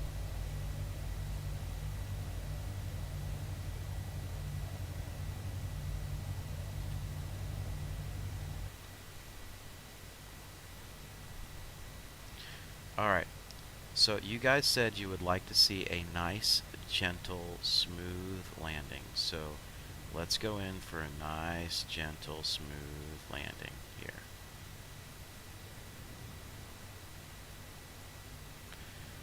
Because you can land one of these beasts very, very well, very gently. You just have to kind of creep it down there until it's just a nice, steady on the ground. So there is your nice, gentle landing, Xano.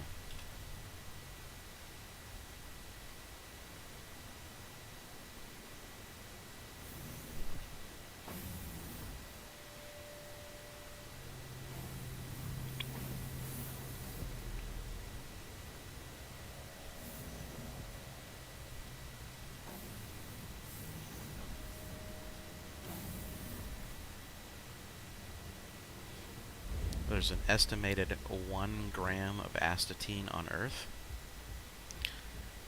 You know what? I would have to fact check you, but for right now, in lack and lieu of fact checking, I will say okay, Red. I'll take your word for it.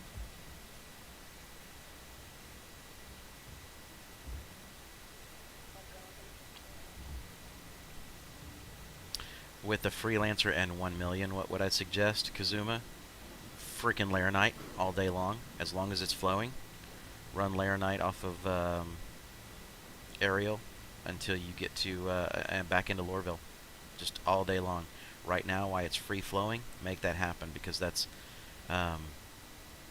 significant profit per run.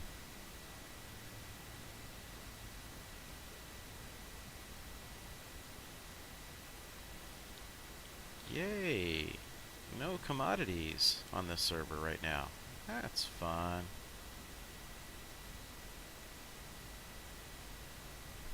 You know, all I wanted to do was pick up a load of diamond for old school's sake and take it back out to Lorville.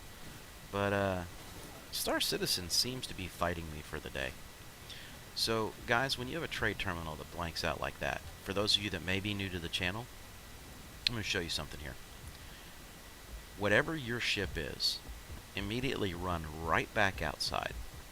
And good morning, X. How you doing, buddy? Welcome back to the stream. Alright, so to reiterate here, immediately run right back out to your ship. Okay? Get into your ship and let your comm channel synchronize. Okay? So wait until you're in and the blue marker is now done, and then go ahead and jump back out. What I've found is a lot of times the location just doesn't register or load that you've been there or been there long enough, so you have to resynchronize to the location. Like, you know, right now there's a Cuddy sitting here, so man, I could just get shot, but I'm not too worried about it.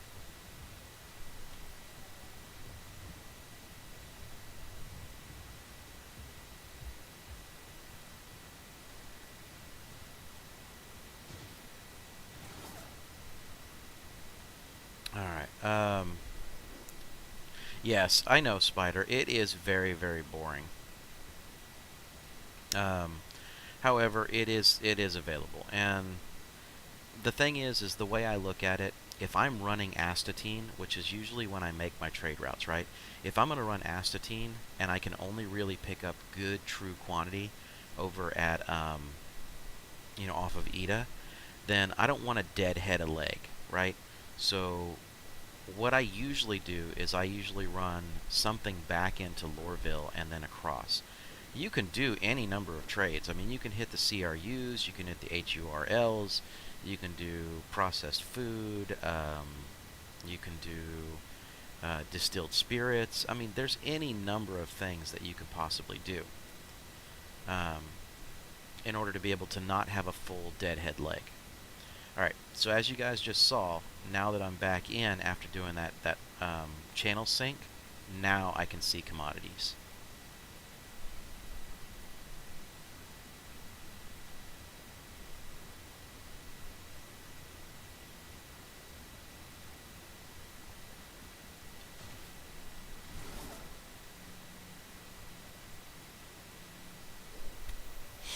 All right.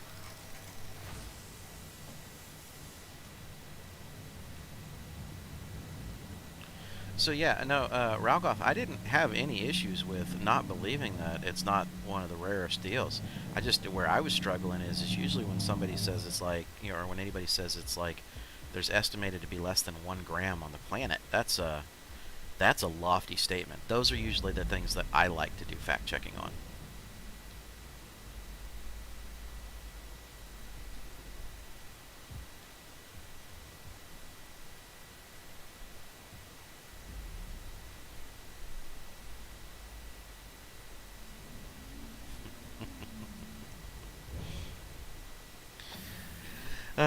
Xano.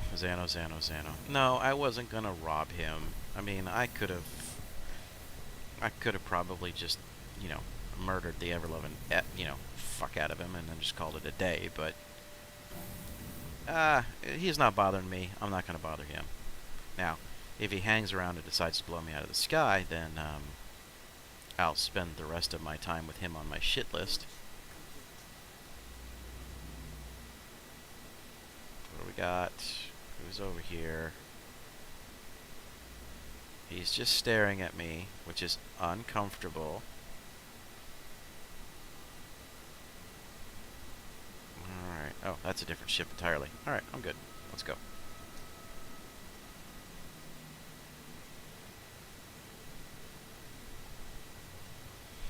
Get ourselves to orbit, get a course plotted, and just start heading back. Like I said, kind of a chill day. You know, hanging out. Good morning, Chris. How you doing, buddy?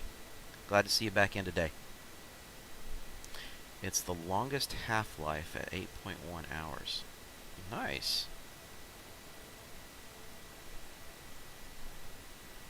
It can be artificially created. Alright. So today turned into a, you know, I don't know if you want to call that geology lesson or not, but it's all about the real element of astatine.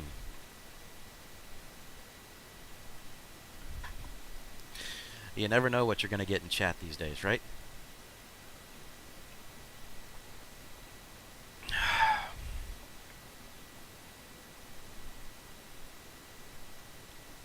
Chemistry, geology, I don't give a fuck. I'm just messing with you, Dragon. When you say naturally occurring element, it's still got the potential of being, you know, dug up, dealt with. I kind of always just generically lump it into geology.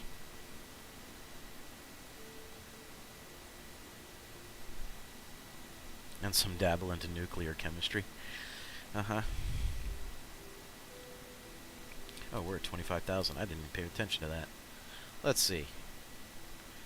Now we begin our absolutely fun, fabulous flight back over to Hurston. Let's set that.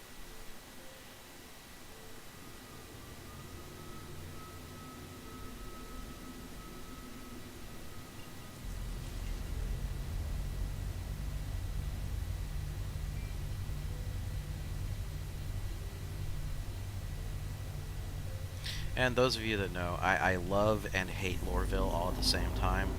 The approach is not only beautiful, but extremely time-consuming. And, you know, we've got a few trade techniques that deal with how to mitigate some of that time. But, again, just goofing around right now, because we've got, I'm looking at the timer, 47 minutes until giveaway time. And then somebody will be the proud owner of a in-game Caterpillar. Or the winner will have their choice to just take and accept the cash of 4.68 million. That'll be entirely on them of what they would like out of that scenario.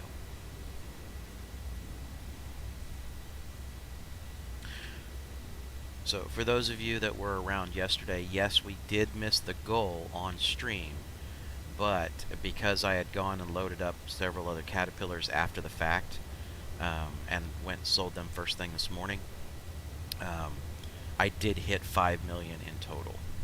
So that was really more of the goal, is I wanted to be able to farm up 5 million yesterday, in total, so that the last giveaway of the month could be a much bigger kind of prized giveaway.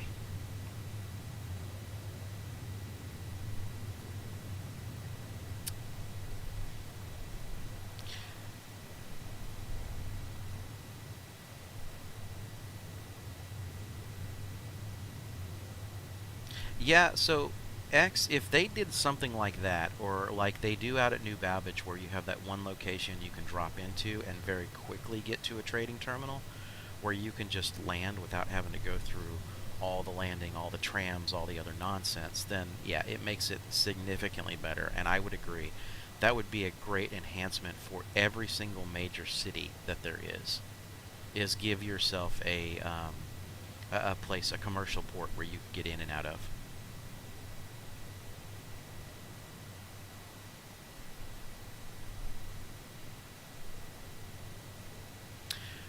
So,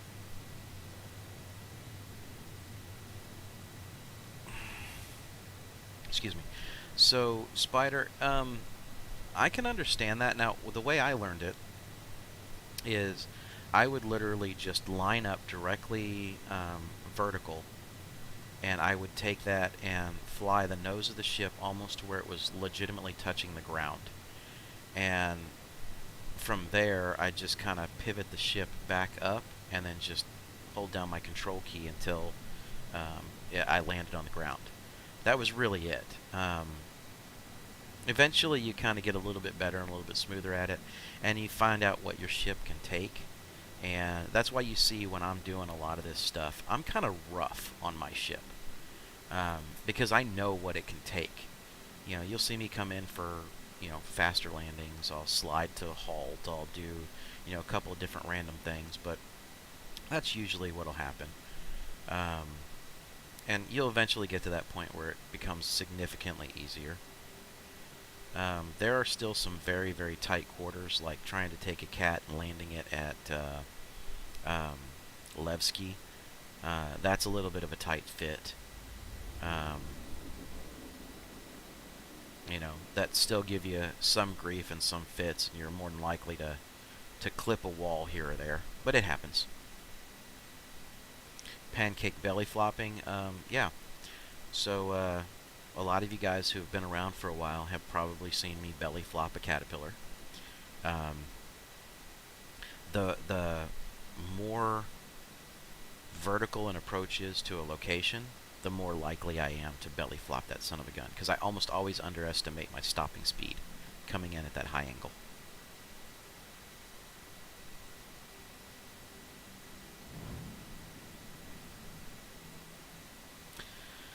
Yeah, space truckers get lonely.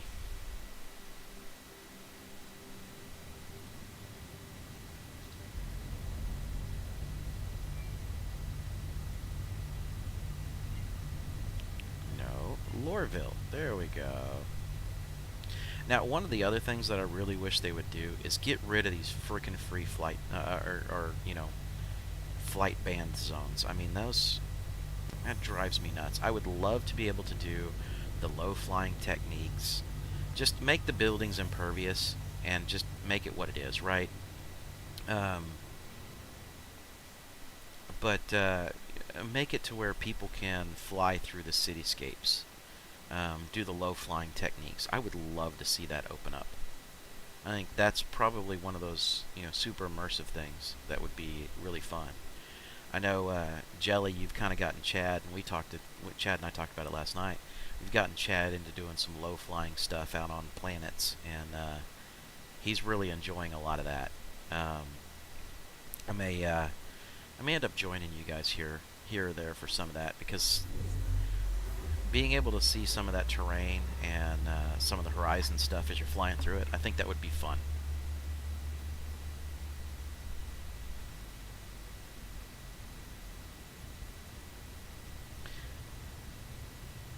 Well, you can do that at New Babbage, but I think that would be great for every city instead of the no-fly zones.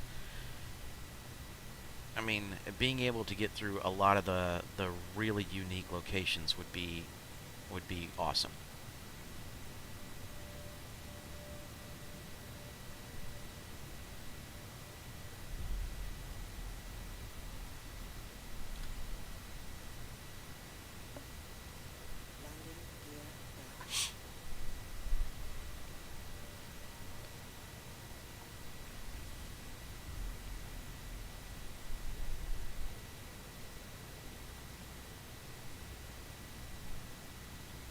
So, now for those of you that maybe have asked some trading questions and are not part of the crowd that's normally here all the time, you know, again, if you do this route where you do the astatine and then you do the diamond and you're going back and forth, because it's a slightly longer route, you can do that full route and almost never run into any issues with supply whatsoever. So like if I were to take the profit from the diamond and I were to take the profit from the astatine, then just on the caterpillar loads, and keep in mind it's costing me less than 400k to load in total, no matter what I do. The profit in and of itself is just shy of 200k. So it's easy to earn 200k an hour with a solo caterpillar and a couple hundred thousand, or not a couple hundred, I'd say, you know, 400,000 or 500,000 in funds. That's where the game starts to open up to where you can start farming these milk runs and getting what you can get out of buying new ships and new equipment. That's where the grind starts to pay off.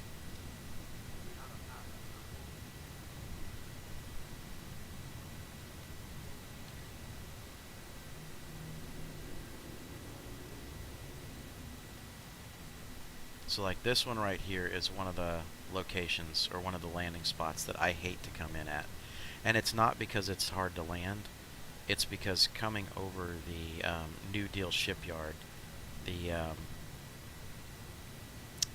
autopilot likes to take control more often than not.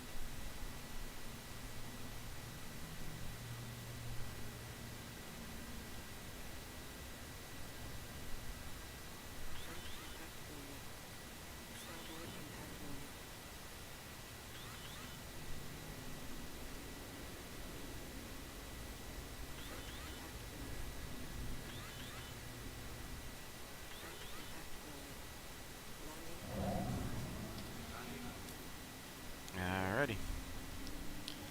And you guys know my philosophy, never refuel hydrogen, because you'll end up claiming that ship for a hell of a lot less in the long term. But where are we at? Let me take a look over at my timer. 38 minutes. Okay. So we pretty much have enough time to maybe run over, grab one more load of astatine, hit it up to Port Olisar, and then head to Levski from there so we can issue our drawing. No rush whatsoever.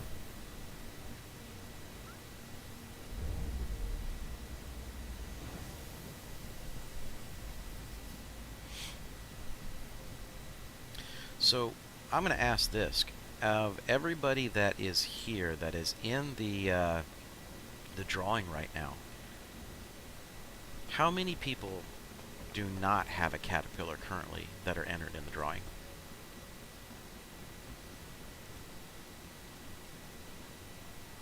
How many people, if they win it, this would be their first caterpillar?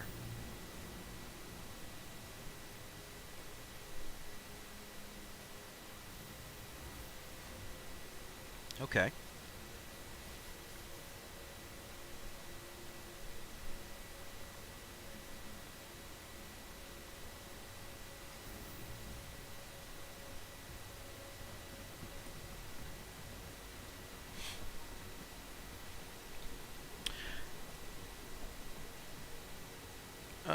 Let's see. Kazuma did receive a ticket. I do see his name on the list.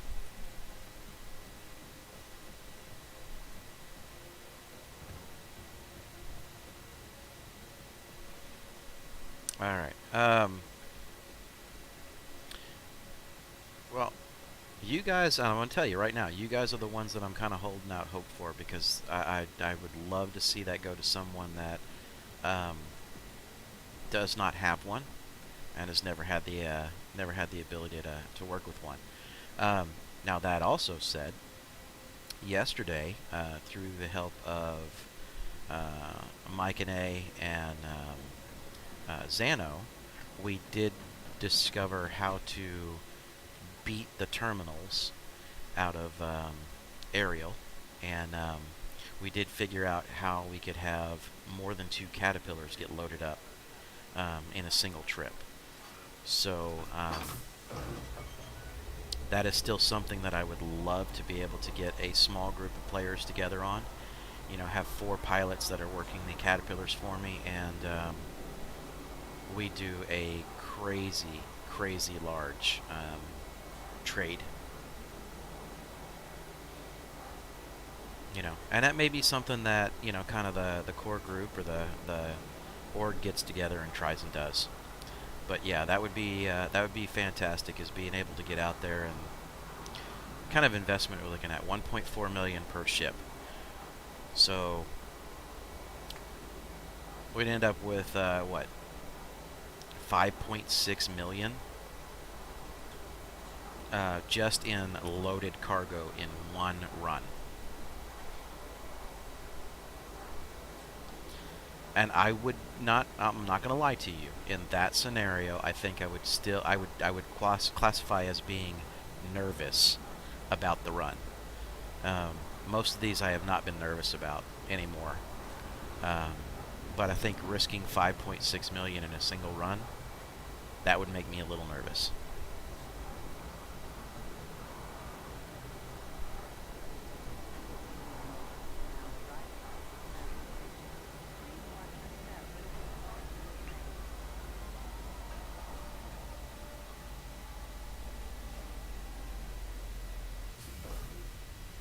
Well, so Anderson, you know, it's very possible. I would honestly say, with the timing that we had to work out, I think the first 2 caterpillars would actually be loaded by the time by the time the last caterpillar is officially being loaded.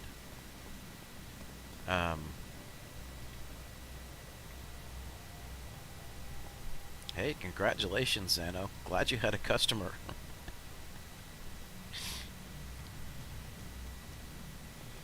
I know you've been waiting for that to happen for a little while.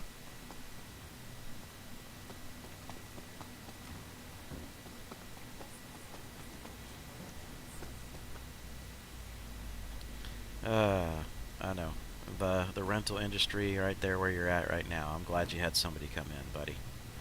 It's always a good feeling to be able to have someone come into the shop and you get a chance to do some stuff, right?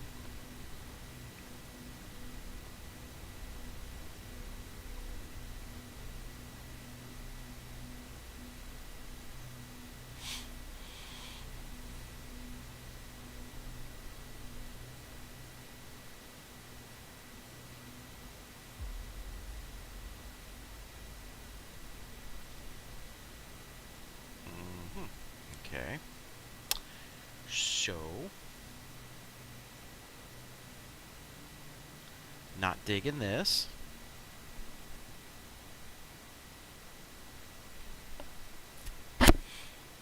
Filled up on diamond. It can't see anything.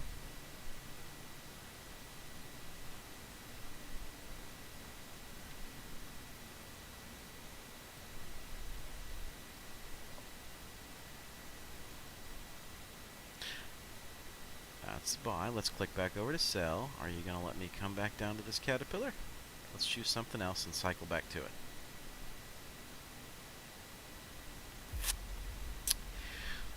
So apparently it doesn't want to let me sell. So we've got a different issue or synchronization issue going on here.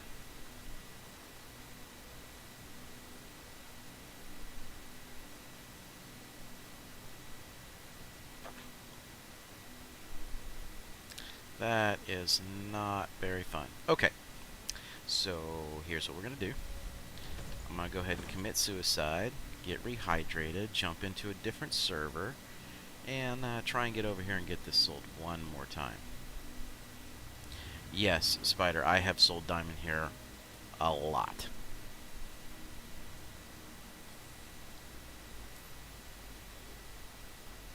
Exit to menu.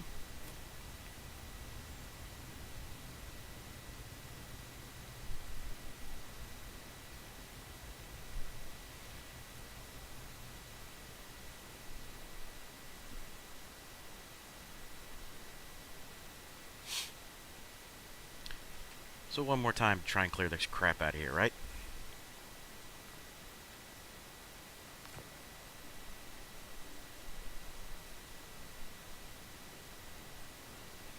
Yep, so Anderson, that is the normal trade route.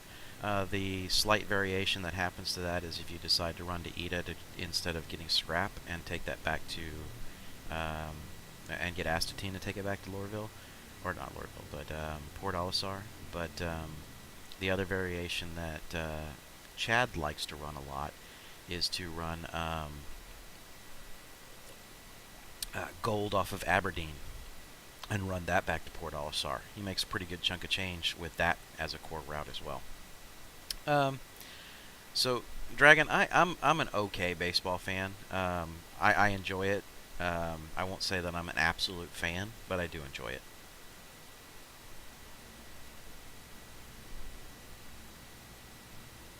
I mean, I'm not like one of the,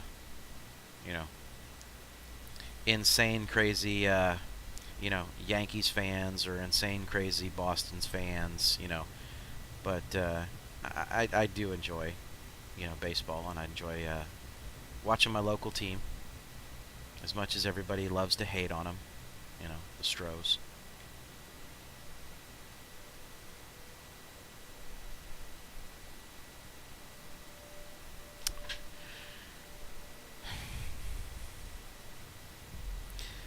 Alright, we're going to get into a very sensitive subject, and I'm not trying to avoid the statement there, but I am a general sports fan. I do really, really do like sports, okay? I enjoy when I was able to play them. I enjoy watching them. I do have an issue with...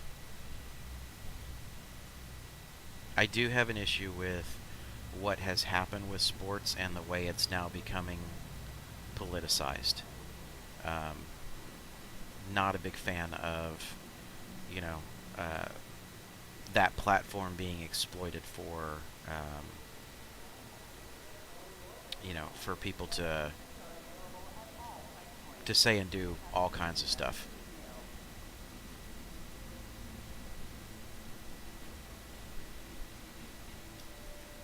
You know what? I turned myself around again.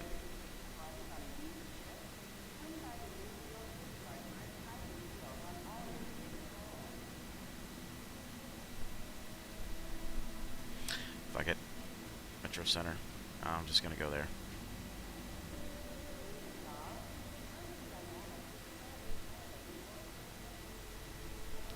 So yes, and I can honestly admit my team was caught cheating. I mean, to me, it's the same concept as, there's been a lot of teams that have been caught cheating on various different levels, and I'm not okay with the people that have been cheating. But it is what it is. So, yes. What Xana, what he's referring to is that the Astros, they were sign stealing. So they were trying to notify batters at the plate based upon various stuff like banging a trash can, making noises, whistling, yelling, doing other things that they had cameras capturing signs from the opposing pitchers, and they would try and give them an edge at batting. And it's wrong. Basically, you pay attention to what sign series, because most pitchers or most catchers will give a series of about 3 to 4 different signs, and then you can kind of watch the pitch. And whatever pitch comes out, well, guess what? Later on to another batter, that same pitch is going to happen again, and if you've got somebody that's studying the footage while it's happening live, you can then pick out exactly which sign was for that pitch. So the Astros hitting staff got... they would do crappy at the beginning part of the game, but later on in the game they would just start crushing the ball. And it was because they figured out what the signs were and were figuring out what pitches were coming. So again, it is what it is.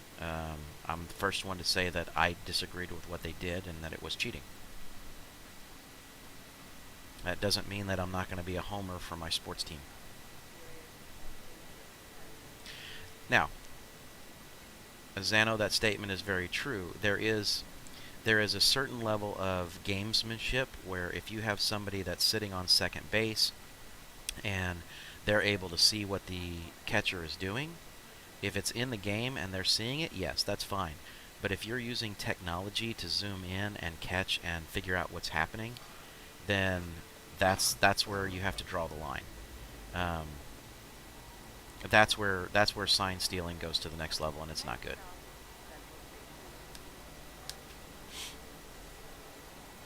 And Red, by the way, going a little bit further into the whole sports thing, again, I love my local team, so I am also a Houston Texans fan as far as the football is concerned, but I am not happy with the personnel moves that they have made over the last 2 years.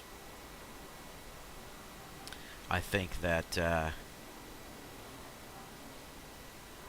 the franchise's future or near future has been over leveraged, and it's going to put an inferior product on the field. Absolutely, that's who I'm referring to as the problem that I have is as he's assumed more control and done more to the team, I think he's damaged the team more than he's helped it.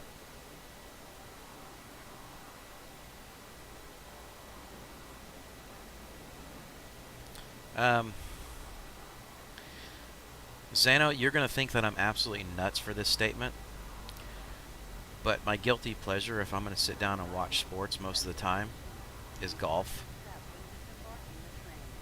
I enjoy playing golf, so it's kind of one of those things where I'll sit down and just kind of kick back and watch and relax if I'm going to watch it. But it's either that or like on occasion you'll run across some like aired 3-gun competitions, and I do I am a huge, and Bull Drops will tell you as you know, as my son, I am a huge fan of shooting sports. I love to do it. I love to go out. I love to shoot. I love to have fun with it, and you know, I'm responsible when I do it, and that's just one of those things. I enjoy seeing the skill that it takes to be able to operate in like the 3-gun competitions. It amazes me how skilled some people can become and how proficient they can become.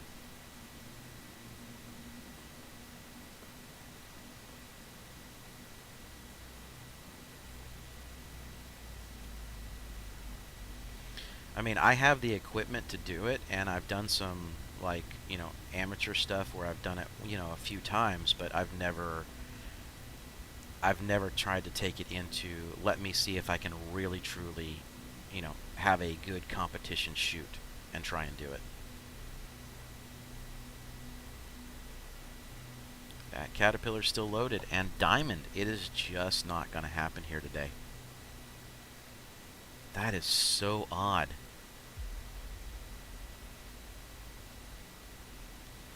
Empty cargo space. Still registering. Huh. I wonder what's happening. Oh well, we're not going to worry about that right now. We're going to go ahead and we tried to mess around with that, so I'm just going to go ahead and head on over to Lorville, or Levski, and start getting prepped for. We are down to about 21 minutes in the giveaway.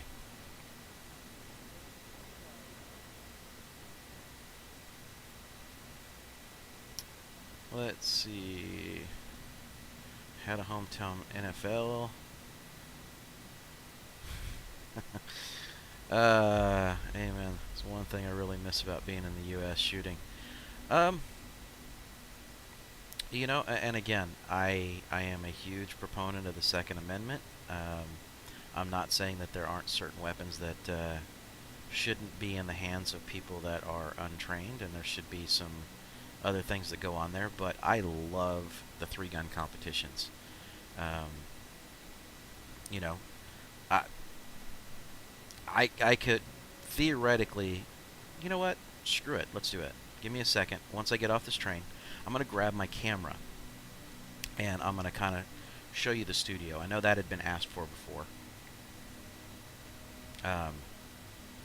But there's a couple of little pastimes and hobbies that I have. One, I do terrain crafting. So I like to craft terrain for our like Dungeons and Dragons games, and I don't have any weapons up here, Dragon. I don't keep them up in my office. But I have my I have my office set up to where I do terrain crafting. So I do some stuff where it's different buildings and tiles for dungeons, different things like that, where it's all just crafted out of foam, and I enjoy doing that. So I have a station that's set up in my office to be able to do my crafting and painting of miniatures, things like that. Obviously, I have my gaming rig and my green screen and stuff set up behind me, and then I have my reloading table. So when I'm really feeling it, that's what I do. Is I get back together and I sit down and I'll crank out a bunch of ammunition, and my wife and I will go to the range and make an afternoon of it, and send a bunch of rounds down range. We like to call it our aromatherapy.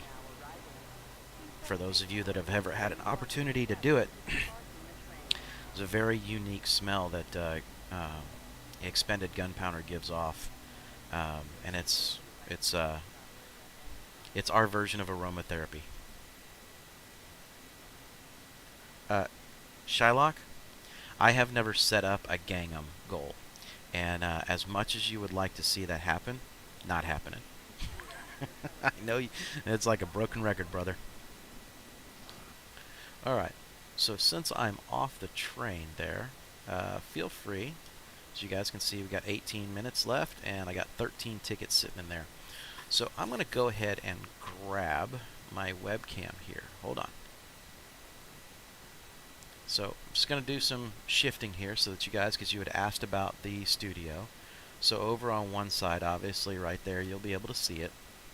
That's kind of my reloading station, and got the reflectors set up, and come back across, you'll see the green screen that's kind of just reflecting background right now. And then over here to the side, this is where I have my crafting session. So essentially, that's kind of like what the whole studio is set up to look like at this point. Again, I know you guys had asked about that before, so just going to go ahead and do that really quickly.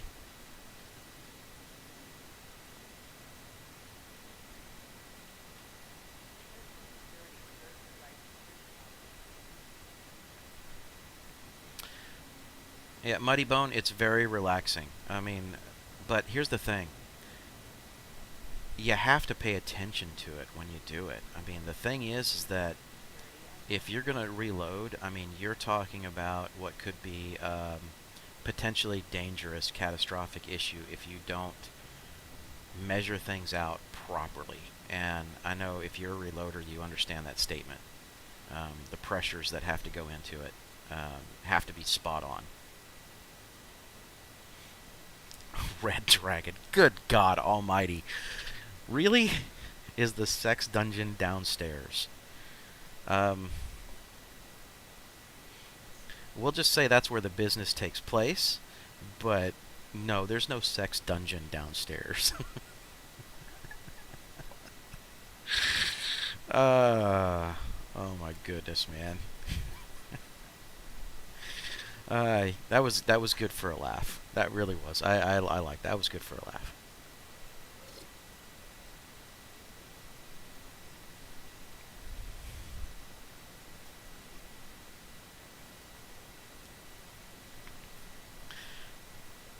So no, we'll just say that the downstairs is good for my fat lazy butt to sit down on a couch and watch TV and binge watch stuff with my wife when she's off of work. Yeah, that's pretty much the downstairs. Dude, what is with you guys wanting to see me dance on stream? I don't get it. I really don't.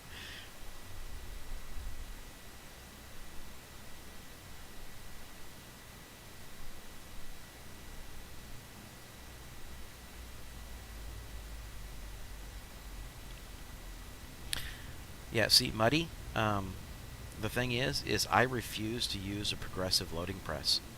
I always use a single stage so that I can measure every aspect of every round that I create before I ever put it in any firearm that I have.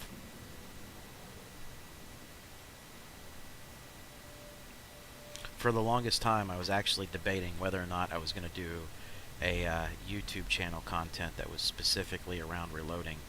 I know there's a bunch of them out there, but I'd rather to just go ahead and keep it as something that I enjoy doing. So, Xano, here's the problem. That would mean that Chad would have to have access to the stream in order to be able to set up and stream. Either that or I'd have to set up a Zoom meeting and capture his window in order to be able to display it when it happened.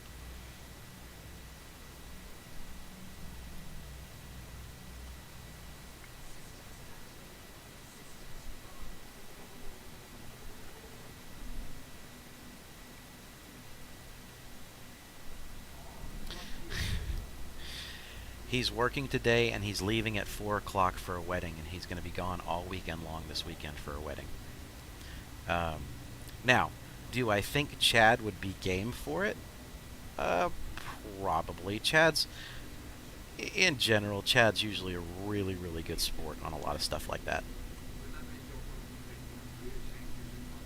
Now, what I will do, however, is the next time I'm over at Chad's house and the party gets crazy and he's acting goofy and stupid, I'm definitely going to record it so that way we can play it on stream, because then that'll be really funny.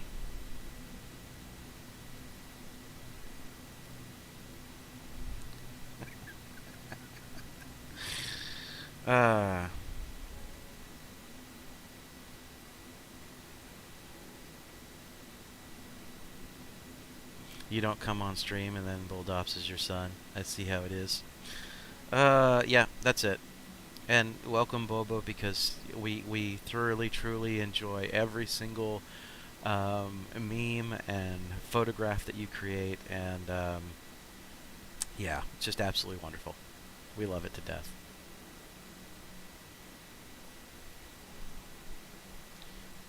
Actually,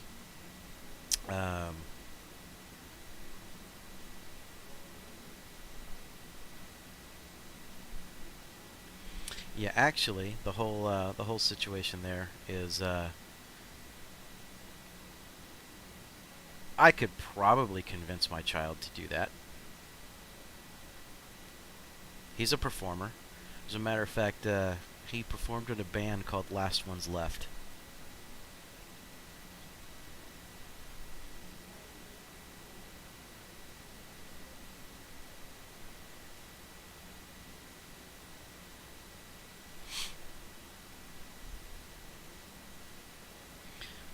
No, guys, I like to fuck around with people. That's really what it is. I like to totally fuck around with people. I was waiting to see how long, statements would be made.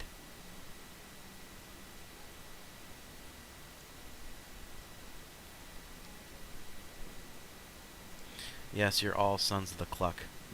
Okay, there it is. He's Foghorn Leghorn. And I'll say it right now, boy. Just that's the way it's gonna be.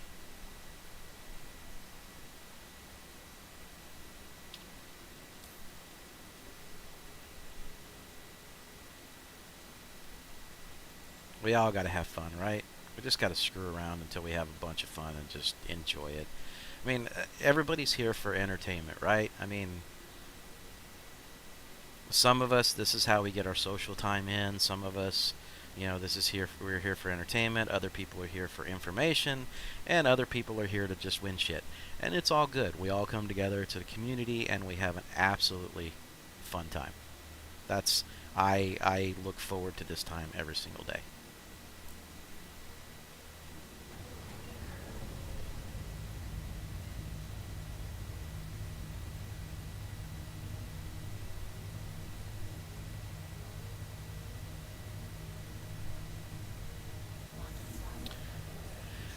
No, I haven't. Zano.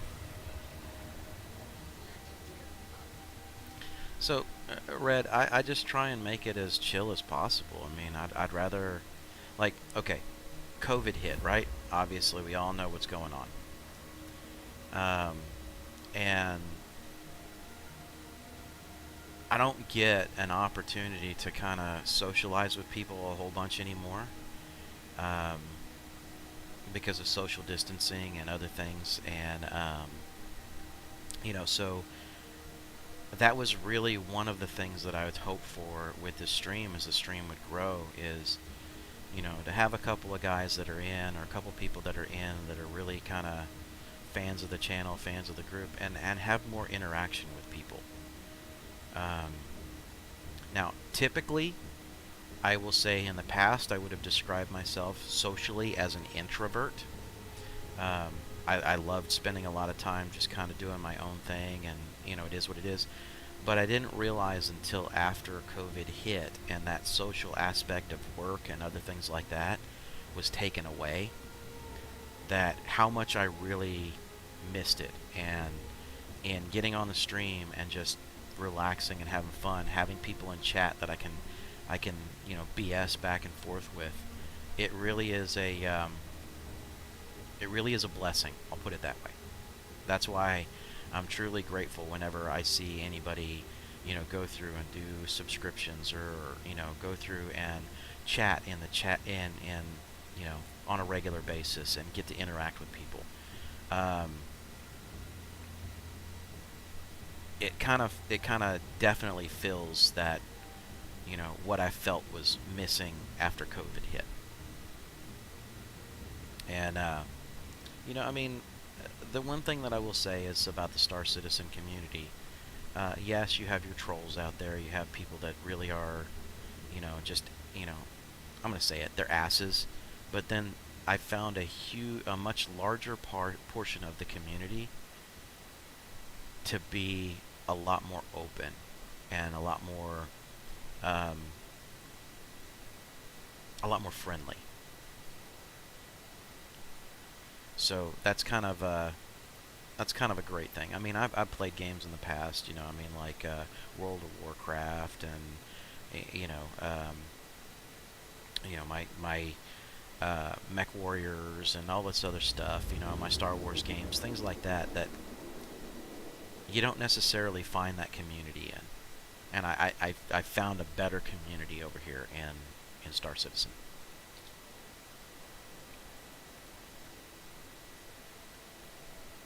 You leave for 5 minutes and we're in sappy mode.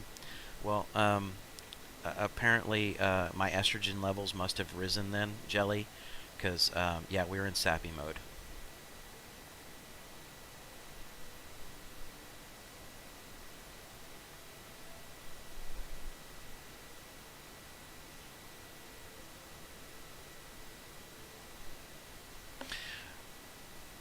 Oh, okay. So, yeah, and the overload says, I'm a toxic toad. Well, I mean, that's just somebody's Twitch name. That's their account name. That's fine.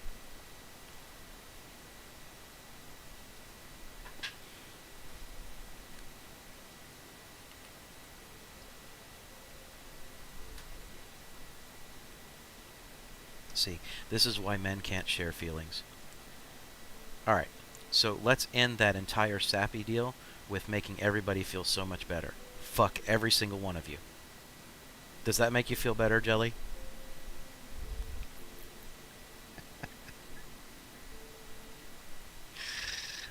Discord. What do we got going on in Discord?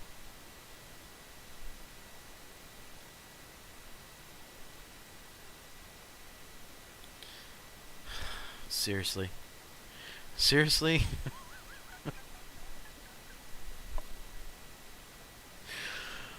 Alright, give me a second. Give me a second. Because this is going to drop out of quantum, and I don't want to have my ship, fly into Delamar here on cruise control. So yes, I will click on it, and I will let you guys see what was done there.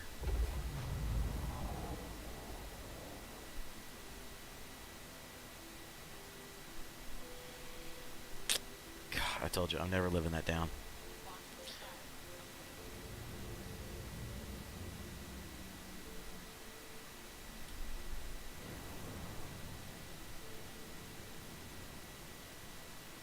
Never living that down.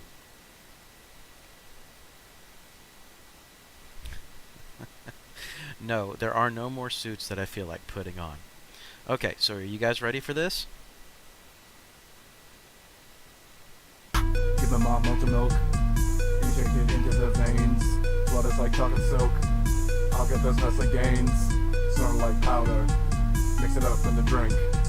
Mom gonna be prouder if you cup in the sink. Bring me my Ovaltine. I need my ovals, please. The ovals that help me breathe. Ovaltine taking these knees. Bring me my Ovaltine. I need my ovals, please. The ovals that help me breathe. Ovaltine taking these knees.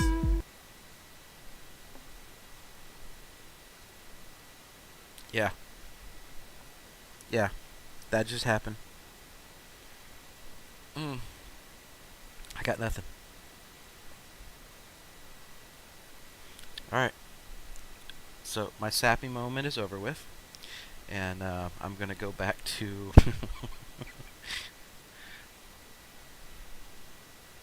Oh my god. No, not happening. Not clicking on any other stuff here. Dude, I am like at a loss.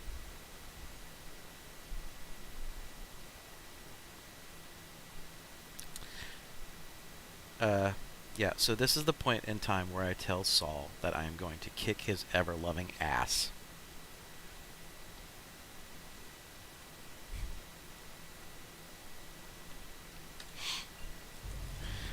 Alright, here's what it is. Let's get landed, because we shouldn't have too much longer on this giveaway here. Welcome to the internet. Yeah, once it's out there, you're fucked for life. That's how it works, right? Pardon the French, but that's how it works.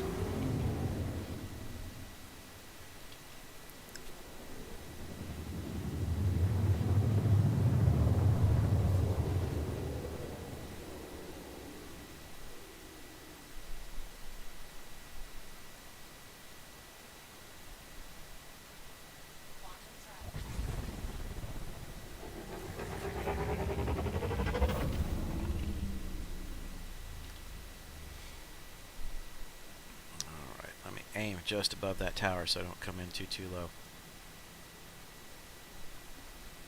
And let's take a look. Where are we sitting at right now? 2 minutes and 35 seconds until we get to click this little button and figure out who gets to potentially have their trading careers changed in the game.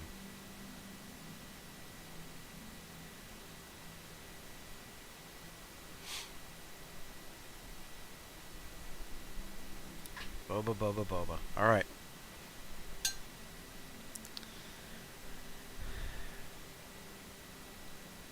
Again, guys, no, seriously, let's just be honest. I have a pretty damn good sense of humor. I raise my kids that way, the same way, to have a pretty good damn sense of humor, so I'm the first one to usually make fun of myself. In full disclosure, am I embarrassed at having to do the damn chicken dance? Yes, I am. But, do I regret any of it? No, I really don't.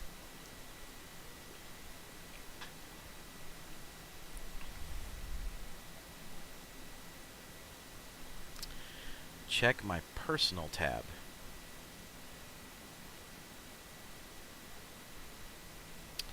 Alright, I guess I can grant you a little bit of... Let's see here. What's going to be under my personal for mercenaries sitting out here? Mine's worth taking. Gone for good. Black box recovery.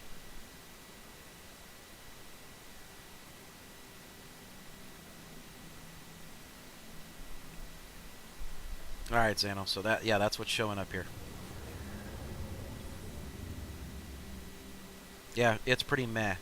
But that doesn't mean that that's all that's here. That just means that that's all that's showing up currently for me.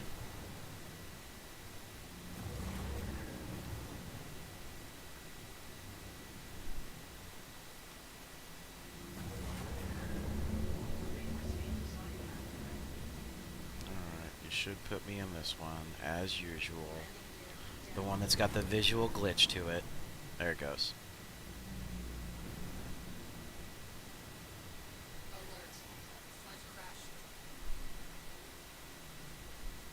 This is such an awesome looking little ship. I love this little thing.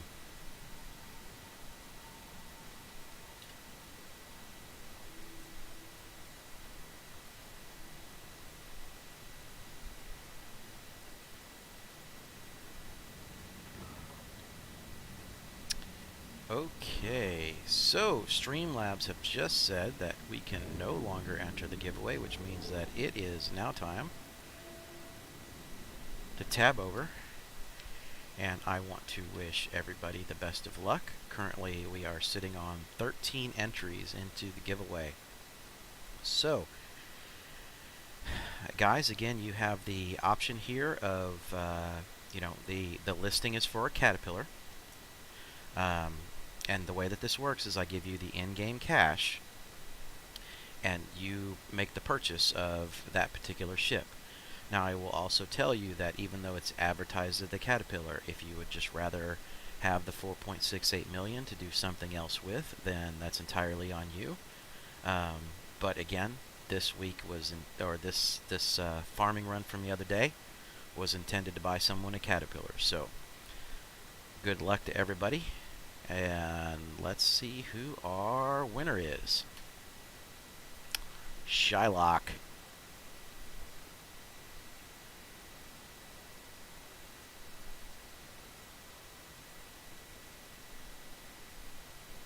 Congrats, Shylock. You are now the proud owner of a Caterpillar. So, that, hopefully, all we're going to need to do is be able to get you in game and get you squared away here. I will leave it up to you on whether or not you would like to do that right now, or if you would like to meet up here shortly, and you know, off stream, and we get you squared away and get you done. So, feel free to leave me, to let me know here on stream how you'd like to handle that. If you can log in to get a hold of it, or if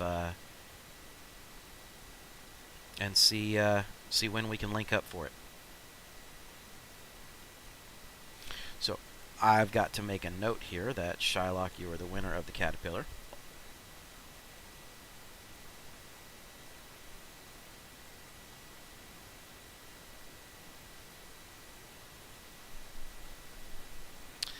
That way, if it does have to happen off stream, then we're in a good position that I know that you get squared away on it. So, Muddybone, I appreciate you being around, and good luck on the next one. Next Friday and going forward all through July, I will be giving away Freelancer Maxes, so that there will be again trading ships potential throughout the course of the next month.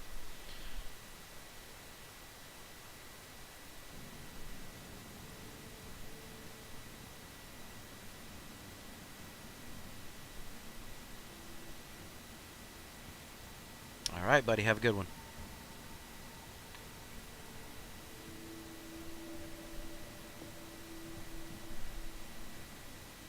No problem, Spider. Hope to see you back again. You know, this is pretty much a daily thing other than Sundays. So, hope to see you back on.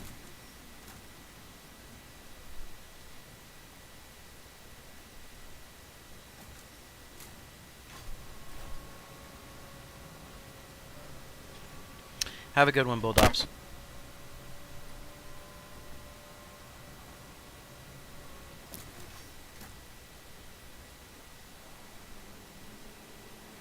Just waiting for Shylock to let me know whether or not he's going to be able to pop in here, or if we're going to have to handle that off stream.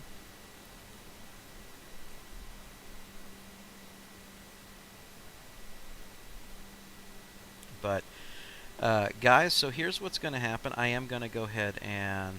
Okay, not a problem. Shylock, I believe I do have you on my friends list, correct?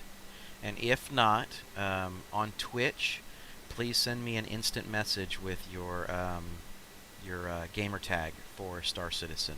That way I can send you a friend request, and we can get everything squared away. And I'm going to message you through, through here as well. Yeah, Discord works just fine as well. So let's go down that road, and we'll get you on and squared away. So guys, I appreciate everybody for being around today, and we're gonna go ahead and wrap up the stream at this point. Normally I would wait around a few minutes, kind of have some conversations with everyone as we're waiting for the winner to kind of be able to show up to get this, but I'm gonna go ahead and wrap it up and call it a day. So guys, I will see everybody tomorrow for our just free play day. So we'll see what happens. It'll probably be a day more of combat than anything else. I'm probably going to avoid trading for the day. So everyone have a good one. I appreciate it. And we'll see if I can get drunk and stupid tomorrow on tomorrow's stream and overly commit to some other kind of outrageous little situation or dance on stream. So I'll see you guys later. Y'all have a good one. Appreciate you for being